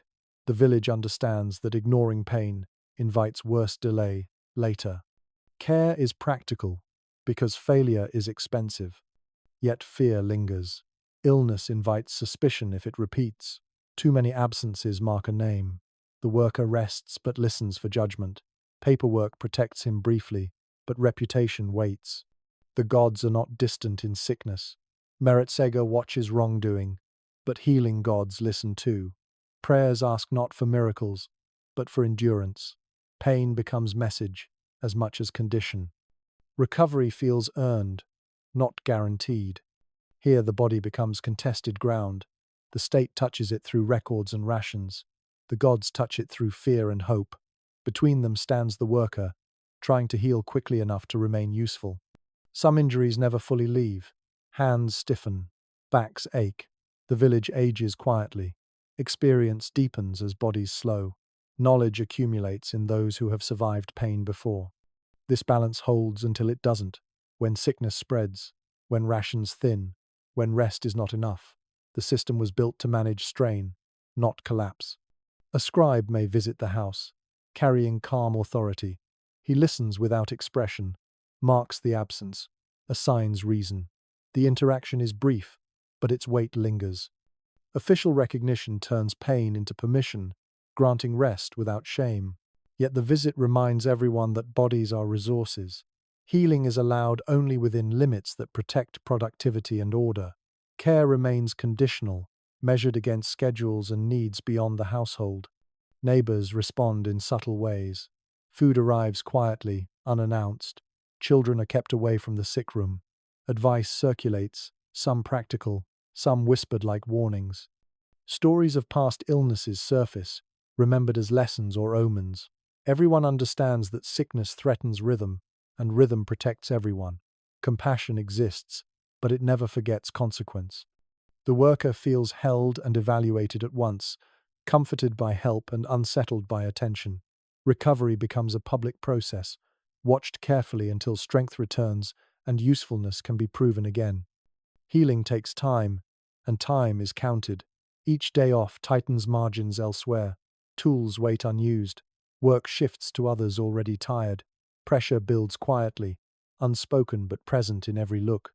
The body becomes reminder that systems depend on flesh, and flesh fails without warning, forcing patience no one planned to practice today or tomorrow again. As bodies reveal the limits of endurance, something shifts. Pain makes silence harder to keep. The next chapter waits there, where exhaustion turns into refusal, and quiet endurance breaks its habit. The delays did not arrive as catastrophe. They crept in quietly, grain late by a day, then two, beer thinner, jars lighter. Officials came with explanations instead of baskets, words meant to soothe rather than feed. Kitchens adjusted, portions shrank, conversations lowered. At first, patience held. Pride had been trained for years. These men were trusted, skilled, necessary. Surely the system would correct itself. But days stacked, calendars were watched. Children asked why meals were smaller. Anger did not erupt. It fermented. Alleyways carried it. At night, neighbors spoke in half sentences. Complaints repeated, then hardened. Respect for authority thinned as excuses grew familiar. The builders felt the old balance slipping. They had given silence, loyalty, precision. In return, they expected bread. When it did not come, something crossed a line no rule had named. The decision was not announced. It formed. One morning, the walk to the valley stopped short. Tools were set down. Feet turned back toward the village. Men gathered without shouting, without confusion. They simply did not go. They built the king's eternity, until one day they decided the king could wait. This was not a riot. There were no smashed walls, no threats. The refusal was calm, deliberate, unsettling. Work halted because hands chose stillness. The mountain waited without them. The shock rippled outward. A controlled workforce was supposed to bend, not stop. Yet here they stood, together, ordinary men making an extraordinary choice. Hunger had grown louder than fear. Records capture this moment with the same clarity they record rations. Names, dates, absence explained not by illness, but by protest. One of the earliest labor strikes in history unfolds not as legend, but as paperwork. Officials scrambled. Explanations shifted. Promises multiplied. But the builders did not return. They had learned the system's language too well to be persuaded by words alone. What makes this moment remarkable is its restraint. The men did not attack authority. They appealed to it. They walked to temples, to places of moral weight, and waited. Their presence became argument. This threshold reveals everything before it. Surveillance, routine, belief, discipline. All of it held until the body could no longer be fed. When survival was threatened, obedience lost its grip. The strike was not rebellion against the king's divinity. It was insistence on humanity. The builders did not deny the afterlife. They demanded life first. In choosing not to carve, they exposed the system's dependency. Eternity required bread. Silence required sustenance. Without these men, the mountain remained mute. The refusal marks a turning point not just in their story, but in ours. It shows that even within tight control, collective action could emerge quietly, rationally, powerfully. After the work stopped, the story does not end. It deepens. To understand why this mattered, we must follow the builders next, see where they went, what they said, and how their calm defiance reshaped the balance they had lived under for generations. It was a quiet courage, born from routine rather than ideology. Years of being counted had taught them how to count themselves. They knew exactly how many hands were missing, how much stone would remain untouched, how loudly absence could speak without a single shout. By stepping away together, they transformed discipline into leverage. The same order that once constrained them now amplified them. Officials could delay grain, but they could not delay time forever. Each uncut day echoed upward, toward the king whose tomb stood unfinished. In that pause, power shifted slightly, almost imperceptibly, yet permanently. The builders discovered something dangerous and clarifying, that unity could exist even inside control, and that patience, once exhausted, could turn into resolve. The mountain waited, the records waited, and history leaned forward, listening to what would happen when silence finally answered back. From this moment, nothing returned to normal, because everyone learned that obedience had limits written into hunger itself for all time. They did not scatter. They gathered with intention, choosing places heavy with meaning: temples, courtyards, sacred precincts, where officials hesitated to use force. By standing there, the builders wrapped their demand in holiness. Hunger stood beside the gods, and the message could not be ignored. This was not chaos, it was method. The men sat, waited, and spoke when spoken to. They reminded officials of promises already written, of rations owed, of work completed faithfully. They did not insult the king. They did not deny duty. They asked why the system had failed its own rules. Scribes followed, reed pens moving quickly. Every statement became record. Every delay became evidence. The protest did not live only in bodies. It lived immediately in ink. The builders understood this. Being documented meant being protected. History was happening in real time, and they made sure it could not be erased. Through reports and petitions, their voices reach us. They say they are hungry. They say their children are hungry. They say they have done their work and received nothing. The language is restrained, precise, impossible to dismiss as rebellion. It sounds like truth, stated patiently. Here lies the twist. The same bureaucracy that tracked attendance and discipline now carried complaint upward. Forms meant for control became channels for pressure. The builders knew exactly who to address, which titles mattered, which words carried weight without crossing into treason. They embarrassed officials without attacking them. By waiting in sacred space, they forced response. By staying calm, they removed excuses. The system could not label them violent. It could not ignore them without disrespecting the gods. Authority stalled. Grain was found. Promises hardened into action. The builders did not celebrate. They waited until food arrived. Only then did tools return to hands. The mountain heard them again. This moment is tense because it is measured. Like a door closing softly, it leaves no mark of impact. Yet it cannot be opened again the same way. Everyone learned something dangerous. Control was not absolute. Silence was not guaranteed. The scribes recorded that lesson too, even if they did not name it. Officials learned their dependence. Builders learned their leverage. The village crossed an invisible threshold. Afterward, nothing shattered. Life resumed, but memory lingered. The men had seen the system bend. The officials had seen obedience pause. Trust did not disappear, but it thinned, altered. Power had been spoken aloud once, calmly, in sacred air. It could not be unheard. The cost would come later, in subtle ways, in changed relationships, in careful glances. The strike ended, but its echo stayed, settling into walls and records alike, waiting for the future to test whether this knowledge would remain quiet or demand to be used again. It mattered that they chose patience. Waiting turned endurance into spectacle.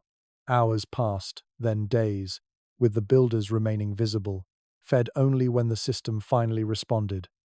Officials moved between offices, pressured by temples now hosting protest instead of prayer. Each delay widened the audience. Priests noticed. Guards reported. Messages traveled upward heavier than stone. The strike taught technique. It showed that obedience could pause without collapsing into chaos. That respect could be weaponized without being destroyed. The builders had mastered restraint through years of control, and now they used it deliberately. This was not desperation. It was calculation shaped by hunger. When work resumed, everyone felt the difference. Orders sounded the same, but they landed differently. The village carried a shared memory. Officials could not confiscate. It lived in glances exchanged during roll call, in pauses before agreement, in the knowledge that silence was a choice, not a law of nature. The system survived, but it was altered. From that point forward, every ration delivery carried history, every delay carried threat. The builders had learned they were visible, necessary, and capable of stopping time itself, if only briefly. That understanding settled quietly, like dust after movement, coating the village with awareness that would shape every conflict that followed. It lingered across generations, whispered to sons and apprentices, shaping expectations, sharpening patience, and ensuring that the memory of refusal remained available, dormant, and powerful when circumstances demanded its return again. Someday, quietly now. Relief arrived, but it did not feel like triumph. Grain came, then came late again. Officials appeared with softer voices in public, sharper ones behind doors. The strike had ended, but its consequences had only begun. Supplies stabilized just enough to prevent collapse. Jars refilled, not generously. Bread returned, thinner than memory. The village breathed, but carefully. No one celebrated.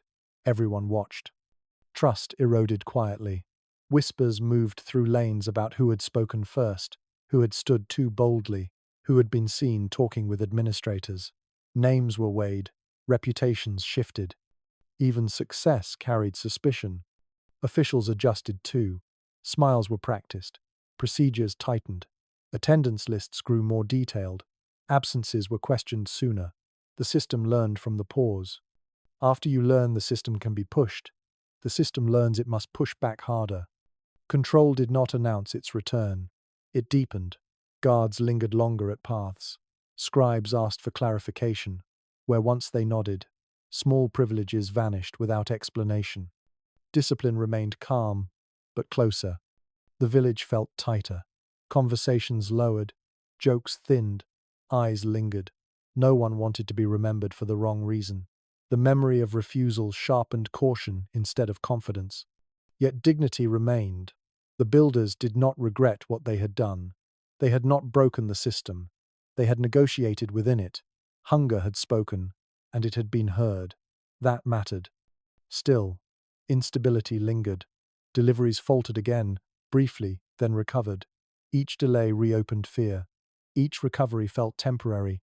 The rhythm never fully returned. Pressure shifted inward. Officials no longer needed spectacle.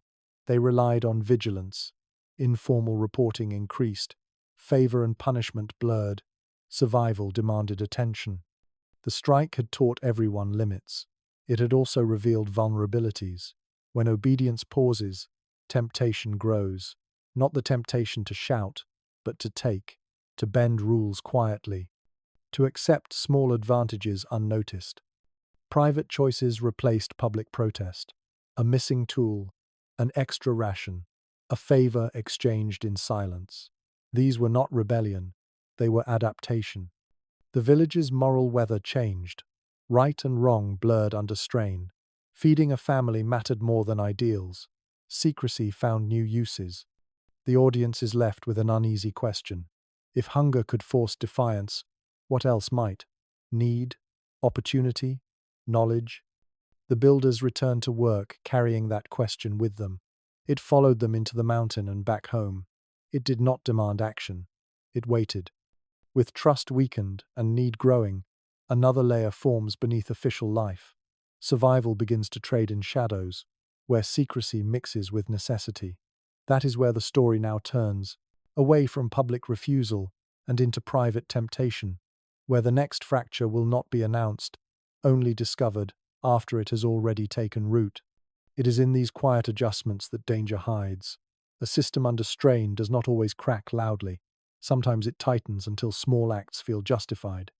A man convinces himself he deserves more because he once stood firm. Another believes silence now earns reward later. Lines blur not from cruelty, but from fatigue. When oversight grows heavier, ingenuity follows. People learn where eyes turn away, where records thin, where explanations sound acceptable. The village does not descend into chaos. It becomes careful in a different way. Every exchange carries calculation. Every kindness asks something in return. Memory of the strike hums beneath this behavior, neither celebrated nor condemned, simply present.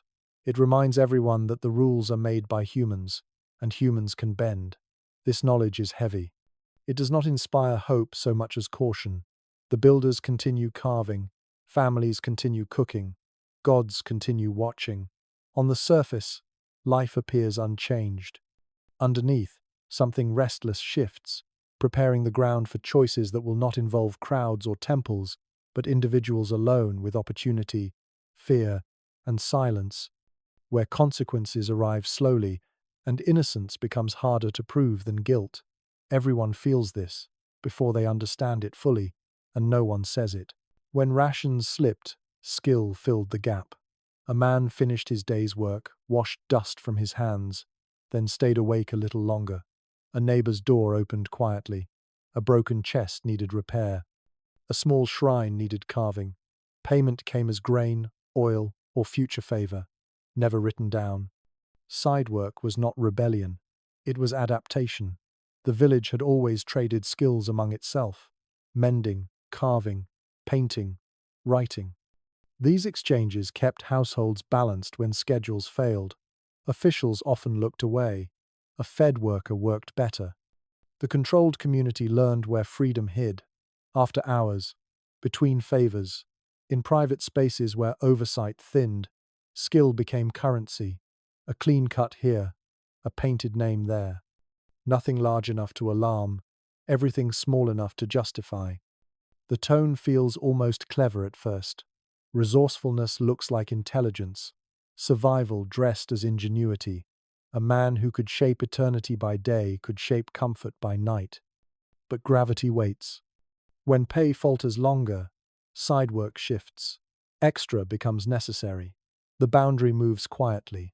A private tomb wall smoothed too carefully. An amulet shaped with knowledge meant for royalty. Secrets travel without words. Here is the blur. The same hands trusted with royal silence now touch private need. Not greed, gravity. Hunger pulls skill outward. Records hint at this world. Disputes over payment. Accusations of unauthorized work. Officials warning against misuse without naming it. Tolerance tightens and loosens as need rises and falls. Some commissions are harmless. A family memorial. A protective charm. Others brush danger. Layout advice. Stone assessment. Knowledge no one else has. The state understands this risk. It watches without always stopping it. Survival keeps order when enforcement cannot. Too much pressure would break more than it saves. For the builders, choice feels small. Feed family. Help neighbor. Accept grain. Each decision feels isolated. Together they form a shadow economy. Trust bends. Silence stretches. Skill circulates beyond intention. The village adapts again. This is not villainy. It is erosion. A system strained creates space. People step into it because they must. Once side work becomes normal, temptation grows. Not loudly, patiently. The story pauses here, at that edge, where clever survival begins to resemble forbidden opportunity. It is in these quiet margins that consequences incubate slowly, unseen by officials who read lists rather than moods, and by neighbors who understand but say nothing. Every small exchange carries memory, and memory accumulates weight. Skills sharpen through repetition, confidence grows, and boundaries feel less solid with each successful favor. Night work teaches lessons day work never reveals. Which stones fracture easily? Which pigments conceal flaws? Which symbols command trust? Knowledge deepens without supervision, and that depth itself becomes tempting. No alarm sounds. No moment declares a fall. Only a gradual redefinition of normal. where helping becomes habit, habit becomes expectation, and expectation invites requests that should not be answered. The system relies on restraint, yet feeds pressure. Between those forces, the builders stand balanced, aware they are capable of more than they are permitted to use. That awareness hums quietly, waiting for circumstance to pull it forward. At this stage, danger is still theoretical, a whisper rather than a command. But theory hardens quickly under need. The village carries this knowledge like a hidden tool, wrapped and set aside, ready to be lifted when rations fail again or trust thins further. The story does not accuse, it observes. It watches gravity work. Everything feels manageable, until it isn't. And by then, the line between survival and betrayal has already been crossed quietly, without witnesses, leaving only records and regret to argue over later. This is where the question sharpens, asking not who will steal, but who will resist when opportunity finally arrives uninvited. The answer waits beyond the next delay, in choices made alone, after dark, with no scribe listening, and the village holds its breath, knowing what skills can do. Next time, the silence around the tombs did not break all at once. It cracked. Whispers reached officials first, carried by rumor and unease. A seal disturbed, a chamber no longer whole, gold missing where eternity was supposed to rest untouched. The crime felt heavier than theft. It felt like violation. Investigations followed carefully, not raids, but questions. Names were called, testimony recorded. The language stayed formal, controlled, as if precision itself might restore order. Who had seen what? When? Where? The dead could not speak, so the living were asked to explain themselves. This became a mystery inside a mystery. Tombs were hidden by design, corridors misled, entrances vanished behind stone. To find them required more than luck. It required knowledge. And knowledge narrowed the field dangerously. If a tomb is robbed, the first question is not who wanted gold, it is who knew where to dig. The inquiries read like restrained courtroom drama. Accusations offered, withdrawn, reshaped. Witnesses contradicted one another without raising voices. Fear seeped into careful phrasing. Everyone understood what was at stake. Being named meant suspicion could follow for life. Then the dread sharpened. Evidence pointed inward, not to foreign thieves or wandering bandits alone, but to those who worked closest to the tombs. People who knew the mountain. People who understood false corridors and sealed walls. People trusted to protect eternity. The story does not accuse outright. It lets possibility do the work. Knowledge becomes suspect. Access becomes motive. Every corridor carved with care now looks like a map that can be read two ways. The builders' second lives cast longer shadows here. Side work, favors, quiet skills traded after hours. None of it proves guilt. All of it complicates innocence. When skill becomes currency, it also becomes temptation. Records show tension tightening. Officials push harder. Interrogations grow sharper. Oaths are sworn. Punishments loom. Fear spreads beyond the accused. Even those untouched feel the chill. Proximity itself becomes dangerous. The village changes tone again. Conversations stop faster. Doors close more firmly. Trust thins further. Everyone understands that the investigation is not just about stolen objects. It is about control slipping. The protectors of eternity now stand under its shadow. The irony cuts deep. Those who made tombs impossible to find may have made them impossible to protect forever. This realization flips the story. The builders are no longer only victims of a strained system, they are potential threats within it, not monsters. Humans carrying dangerous knowledge in a world growing desperate. The mystery does not resolve cleanly. That is its power. It lingers. Who spoke too much? Who walked too confidently? Who noticed details no outsider could see? Suspicion stains memory. As inquiries deepen, the state's fear becomes visible. Not fear of loss alone, but fear of betrayal. The system was built on silence, trust, and routine. Tomb robbery suggests those foundations can crack. With suspicion now inside the village, Attention turns upward. How does power respond when those it relies on most become suspect? The next section follows that response, tracing fear as policy and revealing how authority tightens when it senses its own secrets slipping toward daylight. Punishment did not arrive with spectacle. It arrived as pressure, questions asked again, voices lowered. Officials reminded the village what was at stake without ever naming it fully. Tomb robbery was not only theft, it was a wound to cosmic order, a threat to the king's afterlife, an insult that echoed upward toward gods and throne alike. Interrogations followed careful lines. The records avoid detail, but the weight is clear. Fear entered rooms before answers did. Confession became currency. Silence became suspicious. Pain hovered without description, implied by the urgency of compliance. The system needed truth, or something that looked like it. Officials were under strain as well. Failure here meant disgrace. Careers, reputations, and divine favor felt suddenly fragile. The pressure moved downward fast. When certainty was impossible, substitutes appeared. Corruption seeped in quietly. Bribes changed hands. Testimony bent. Some names were protected, others were offered. Loyalty sheltered guilt as effectively as secrecy ever had. Rivalries sharpened accusations. Old grudges found new purpose. A sealed village keeps secrets beautifully, until the secret is crime. The machinery meant to preserve order now struggled against itself. Secrecy hid wrongdoing as easily as it hid sanctity.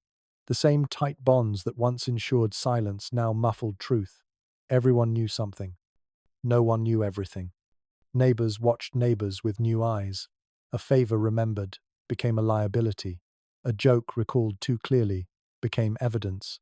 Fear rearranged memory. Innocence was no longer assumed. It had to be proven, and proof was rare. Officials tightened control further. Procedures multiplied. Oaths hardened. Punishments loomed larger in conversation than in action. The threat alone did much of the work.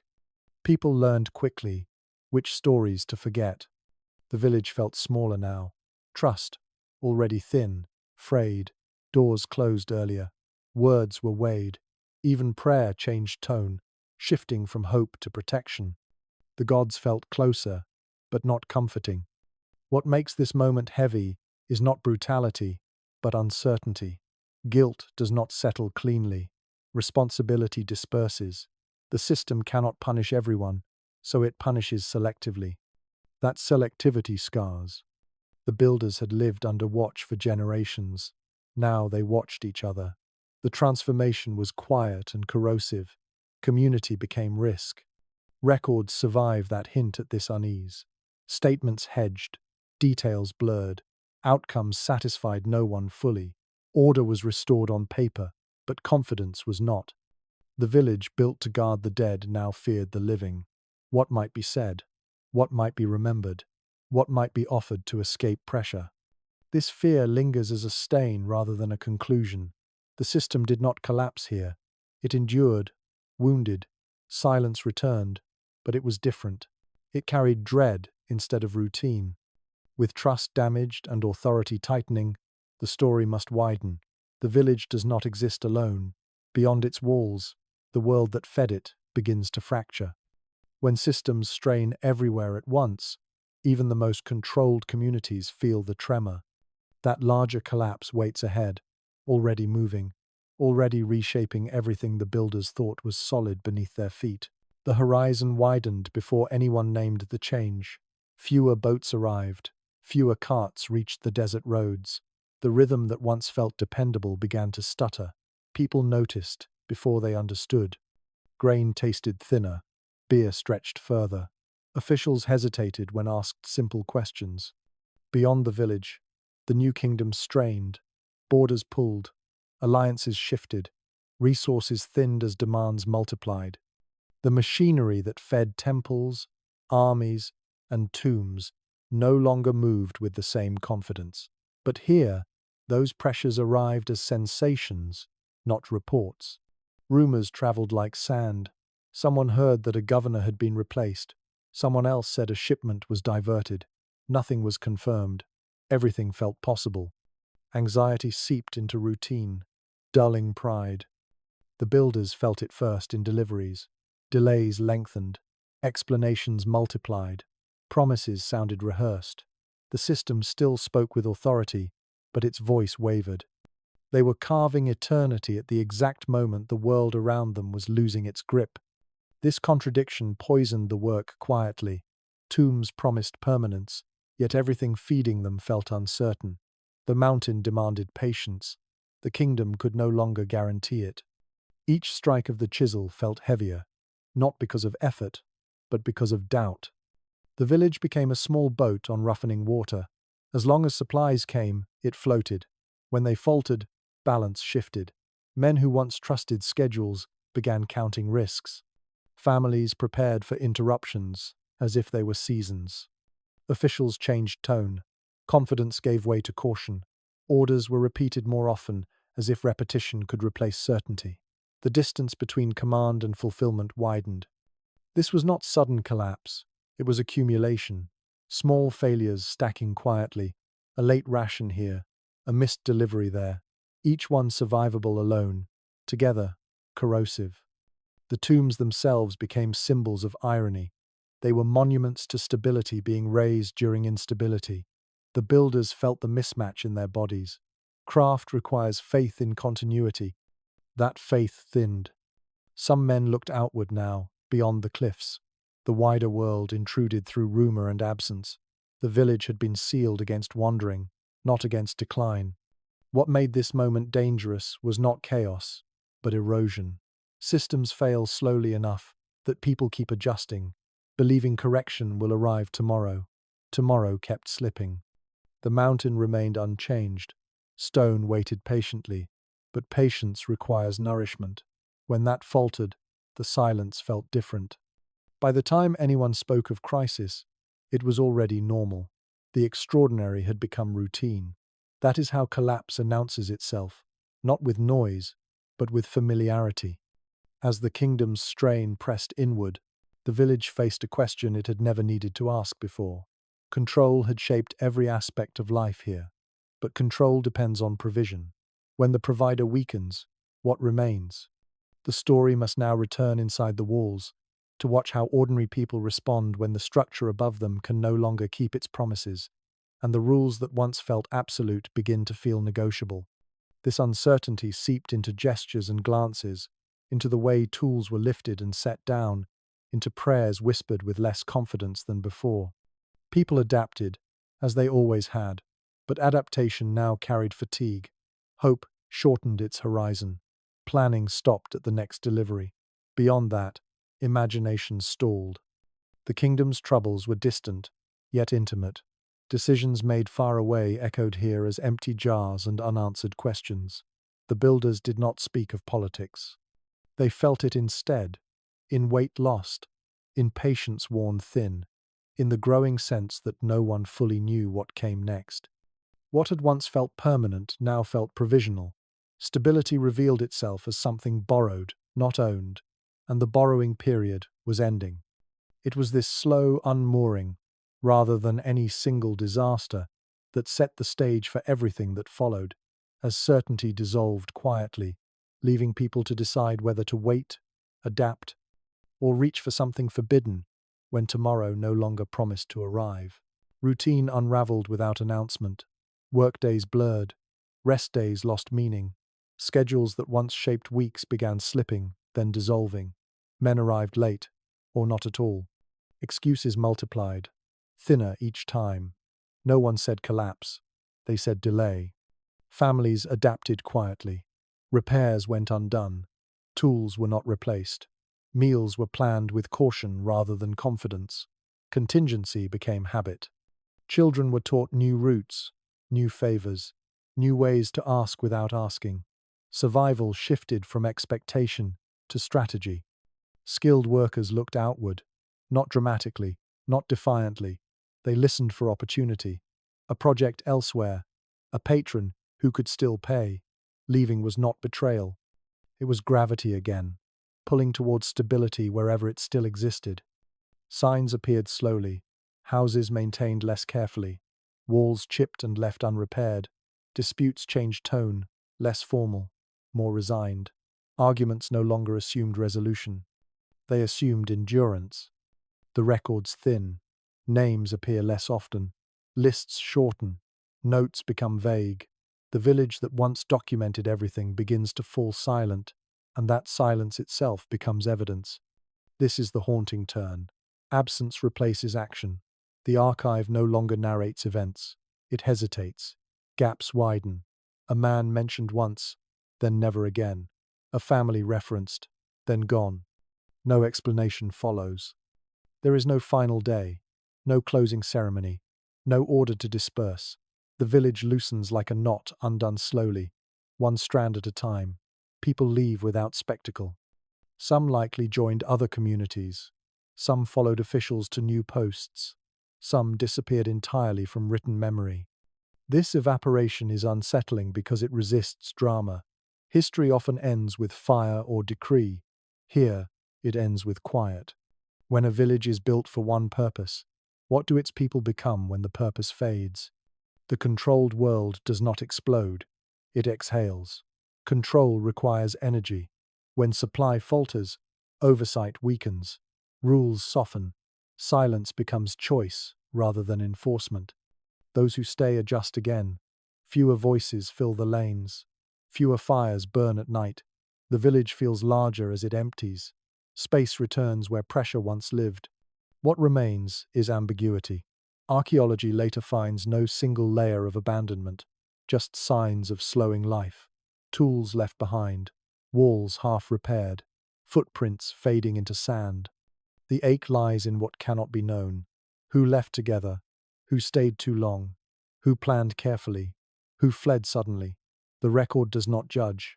It only thins. This ending fits the village's nature. It was never meant to be permanent. It existed to serve eternity, not to claim it. When the state could no longer sustain it, the village did not resist. It adapted until adaptation meant leaving. The builders vanish from view the way they lived, quietly, deliberately, without ceremony. Their absence speaks as clearly as their words once did. With the village thinning into silence, the story does not end. It waits. Centuries pass. Sand covers roofs. Memory sleeps. Then, unexpectedly, modern eyes return, finding fragments where voices once lived. That rediscovery gives the builders a second afterlife, not carved by them, but by chance. And what that rediscovery reveals changes how we understand not only their world, but our own. When forgotten systems speak again, through what they leave behind.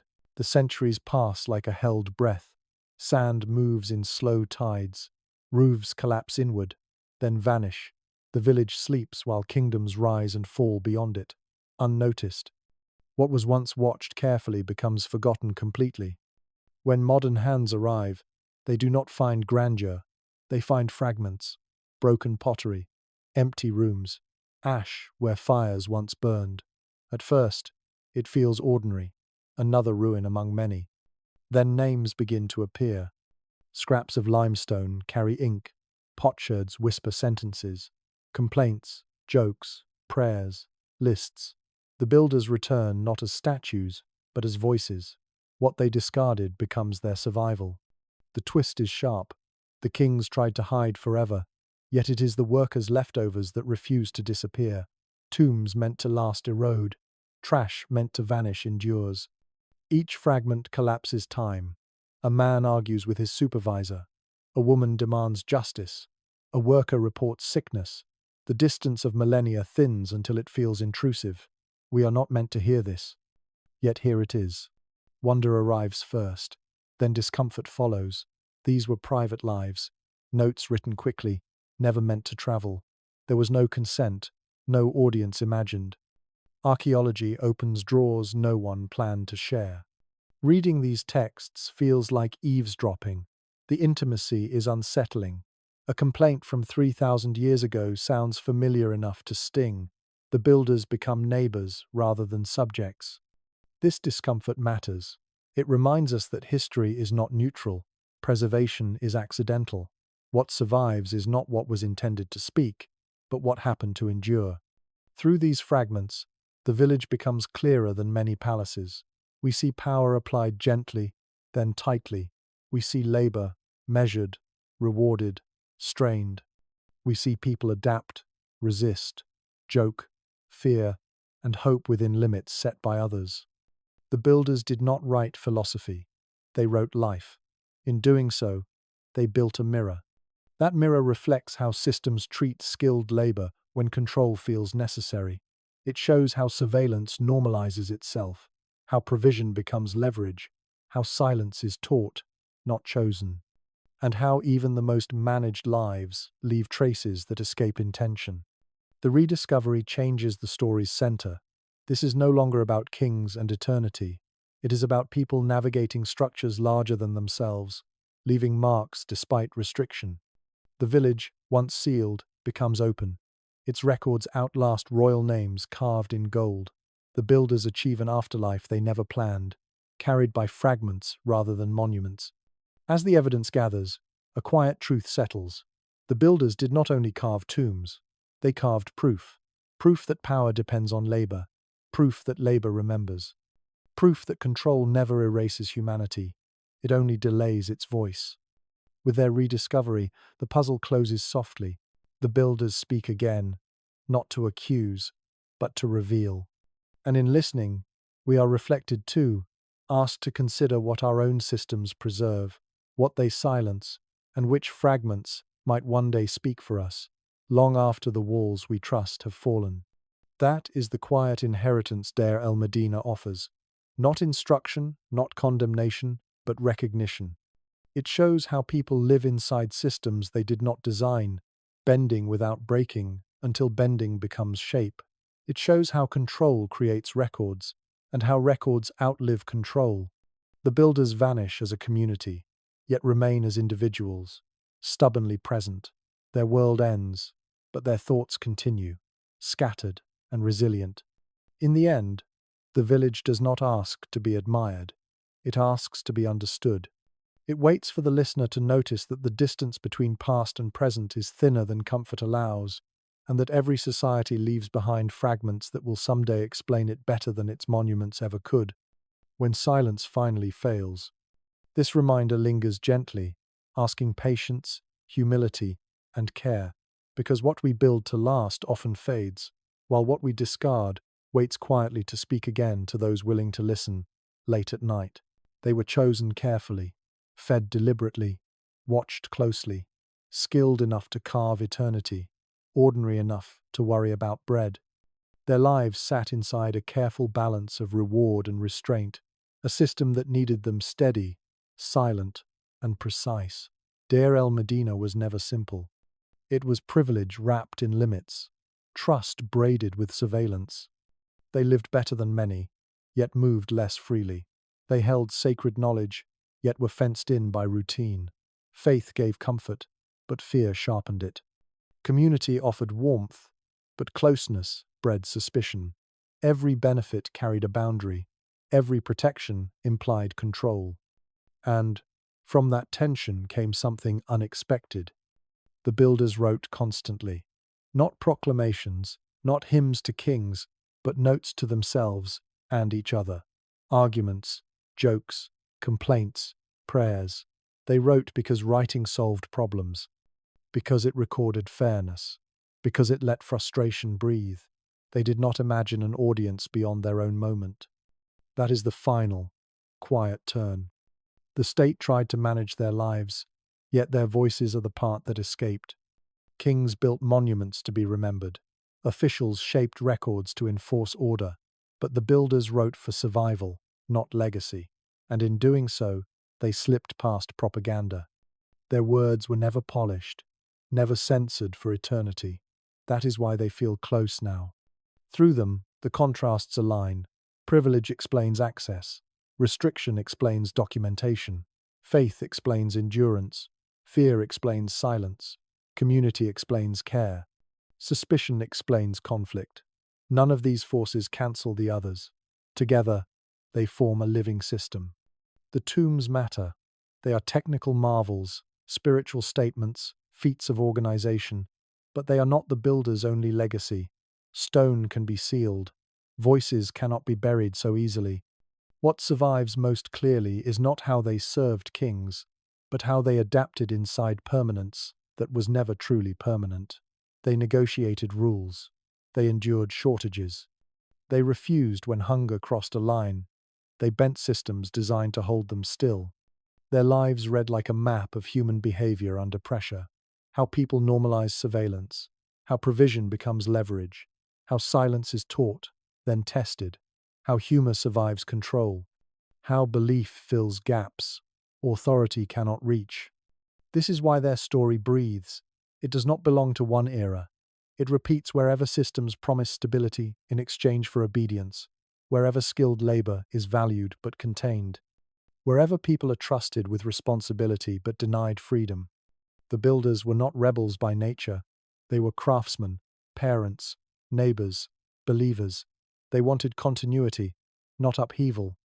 That is what makes their moments of refusal, adaptation, and quiet defiance resonate. They feel earned. Their record exists because control demanded documentation, and because documentation preserved humanity accidentally. The system wanted accountability. What it created was intimacy. Now, centuries later, their voices reach us not through walls of stone, but through scraps they never meant to keep. In that accident lies their immortality. The portrait settles gently. A village sealed for secrecy becomes one of the loudest places in ancient history. A workforce trained to be quiet becomes deeply heard. Their legacy is not an answer, but a pattern. As the portrait completes, the story does not close. It leans outward, because what they reveal is not only who they were, but how systems behave and how people live inside them. That recognition opens the final movement, where the past stops feeling distant and starts feeling uncomfortably familiar, asking why this story still echoes so clearly in the present, long after the mountain fell silent. The patterns begin softly, almost unnoticed.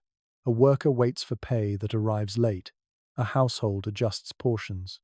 A name gains weight, not because of talent alone, but because of how often it is spoken. None of this belongs only to the past. The builders of Deir el-Medina lived on rations that promised stability and delivered anxiety.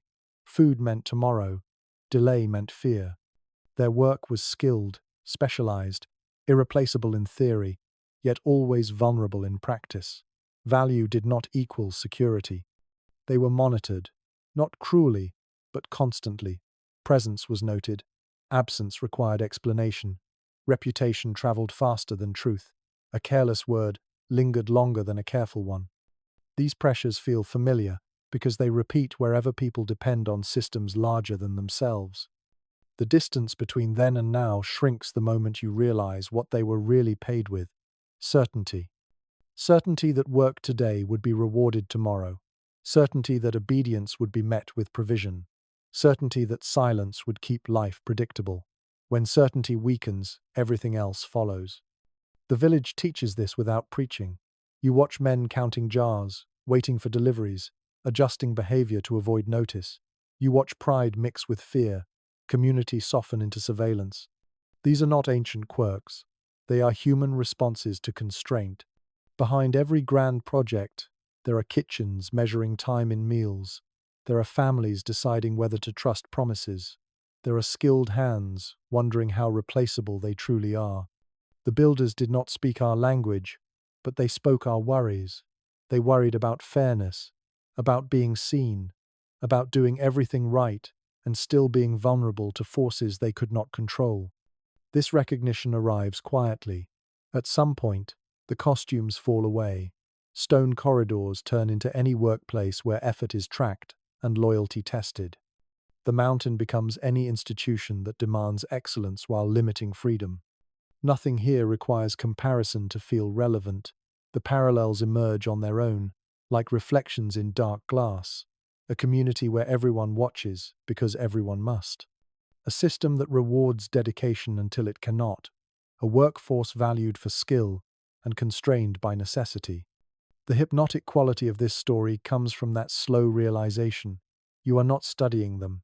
You are sitting beside them, listening, recognizing yourself in their calculations and compromises. The builders remind us that history does not move forward by replacing human behavior, only by changing its setting. The tools change, the pressures remain. Their legacy is not instruction, it is recognition. It asks what we trade for, stability, and how quietly we accept the terms. As the night deepens, this understanding settles without demand. It does not accuse. It lingers. The builders' lives echo into the present, not as warning signs, but as mirrors held gently in the dark. With that recognition drawn forward, the story loosens its grip. Meaning has surfaced. The final movement does not need answers. It returns to mystery, leaving one last question breathing in the silence, inviting the listener to carry it into morning. That question is simple but heavy. How much certainty is enough to trade for freedom, and how much freedom can be lost before certainty becomes another kind of fear? The builders never answered it directly. They lived inside it, adjusting day by day, making peace where possible, resisting where necessary. Their story invites the listener to slow down and notice similar bargains made quietly, without speeches or villains. It suggests that systems do not need to be cruel to be consuming, only consistent and hungry for order. Late at night, when the noise fades, this realization feels less historical and more personal. The builders drift back into their lanes, counting jars, watching paths, trusting routines that may fail tomorrow. The listener wakes with that image lingering, not as instruction, but as awareness. Somewhere, in another place and time, people are still measuring their lives in portions, reputations, and promises. The story does not claim answers. It offers recognition, then steps aside, leaving the door open, the light low, and the silence full of meaning. It asks nothing more, only patience, honesty, and the courage to notice patterns repeating softly, long after the builders' names fade again into quiet darkness everywhere. The cliffs return at night, darker now, heavier with meaning. Wind moves softly along stone faces that once heard footsteps every morning. Lamps are gone, voices are gone. Only the shape of the mountain remains, patient and unreadable. With everything learned, the silence feels crowded. Questions gather where answers thin. How many voices never reached us? How many notes burned, lost, or never written at all? How many builders carried knowledge, fear, or guilt into the dark and never spoke of it again? History, here, behaves like a lamp held low. It lights a circle and leaves the rest untouched. What we see feels intimate. What we cannot see presses just as hard. Absence becomes presence. The records tempt certainty, but they resist it. For every name repeated, another vanishes. For every dispute preserved, 10 were settled quietly or ignored. The archive is generous, but incomplete by nature. It teaches humility. Somewhere beneath the sand, there are still rooms unopened. Some fragments remain buried. Some stories ended without ink. The village we know is already a reconstruction, shaped by chance as much as care. And yet, something endures. A single ostracon rests in the mind, ordinary, small enough to fit in one hand. Its surface holds a line of ink, written quickly, without ceremony. A complaint, a reminder, a joke. Proof that someone once stood here, watched and measured, and still chose to speak. Somewhere in the desert, the last sentence they wrote is still waiting to be understood. The story invites looking back with new eyes. The ration delays were never just inconvenience, they were warnings. The secrecy was never only sacred, it was fragile. The warmth of the village made conflict sharper, not softer. Each chapter planted its clues quietly, trusting patience. Rewatching becomes another form of listening. Details surface differently. A name mentioned once matters later. A casual absence foreshadows refusal. A joke precedes fear. Nothing here is accidental, even when it feels gentle. The builders do not resolve into heroes or villains. They remain human, partial, unfinished. Their world does not close cleanly because life rarely does. The village fades, but it does not disappear. Sand settles over roofs. Wind erases paths. Time moves on. Yet the puzzle breathes. It waits. The cliffs stand as they always have, holding what they choose to keep. They suggest that history is not a sealed chamber, but a passage with many turns. We see only where light reaches. The final image lingers without instruction. Stone, night, silence, layered with memory. The builder's world refuses to be forgotten because it was never truly finished. Even now, the desert listens. And somewhere, between fragments and shadows, the voices remain, quiet but present, asking not to be solved, but to be noticed. They ask the listener to slow down, to remember that every system leaves fingerprints, and every fingerprint belongs to a hand with a story. Deir el-Medina does not whisper conclusions. It offers fragments and waits for attention. The builders do not demand judgment. They offer proximity. They show how control and care can coexist, how protection can bruise, how silence can shelter and suffocate at once. The unanswered questions are not flaws. They are the shape of honesty. We know only what survived, and survival itself was uneven. Some lives spoke loudly, others disappeared without trace. The desert kept its balance. What it gives, it also withholds. That restraint is part of the spell. The cliffs at night do not explain themselves. They invite patience. The puzzle continues beyond the frame, beyond the video, beyond certainty. Somewhere, another shard waits, another name, another ordinary sentence written quickly before sleep. When it surfaces, it will not change the past. It will change how we listen. Quietly, these fragments follow us outward, reminding us that listening is unfinished work, and that history never closes its eyes completely, even when we stop looking.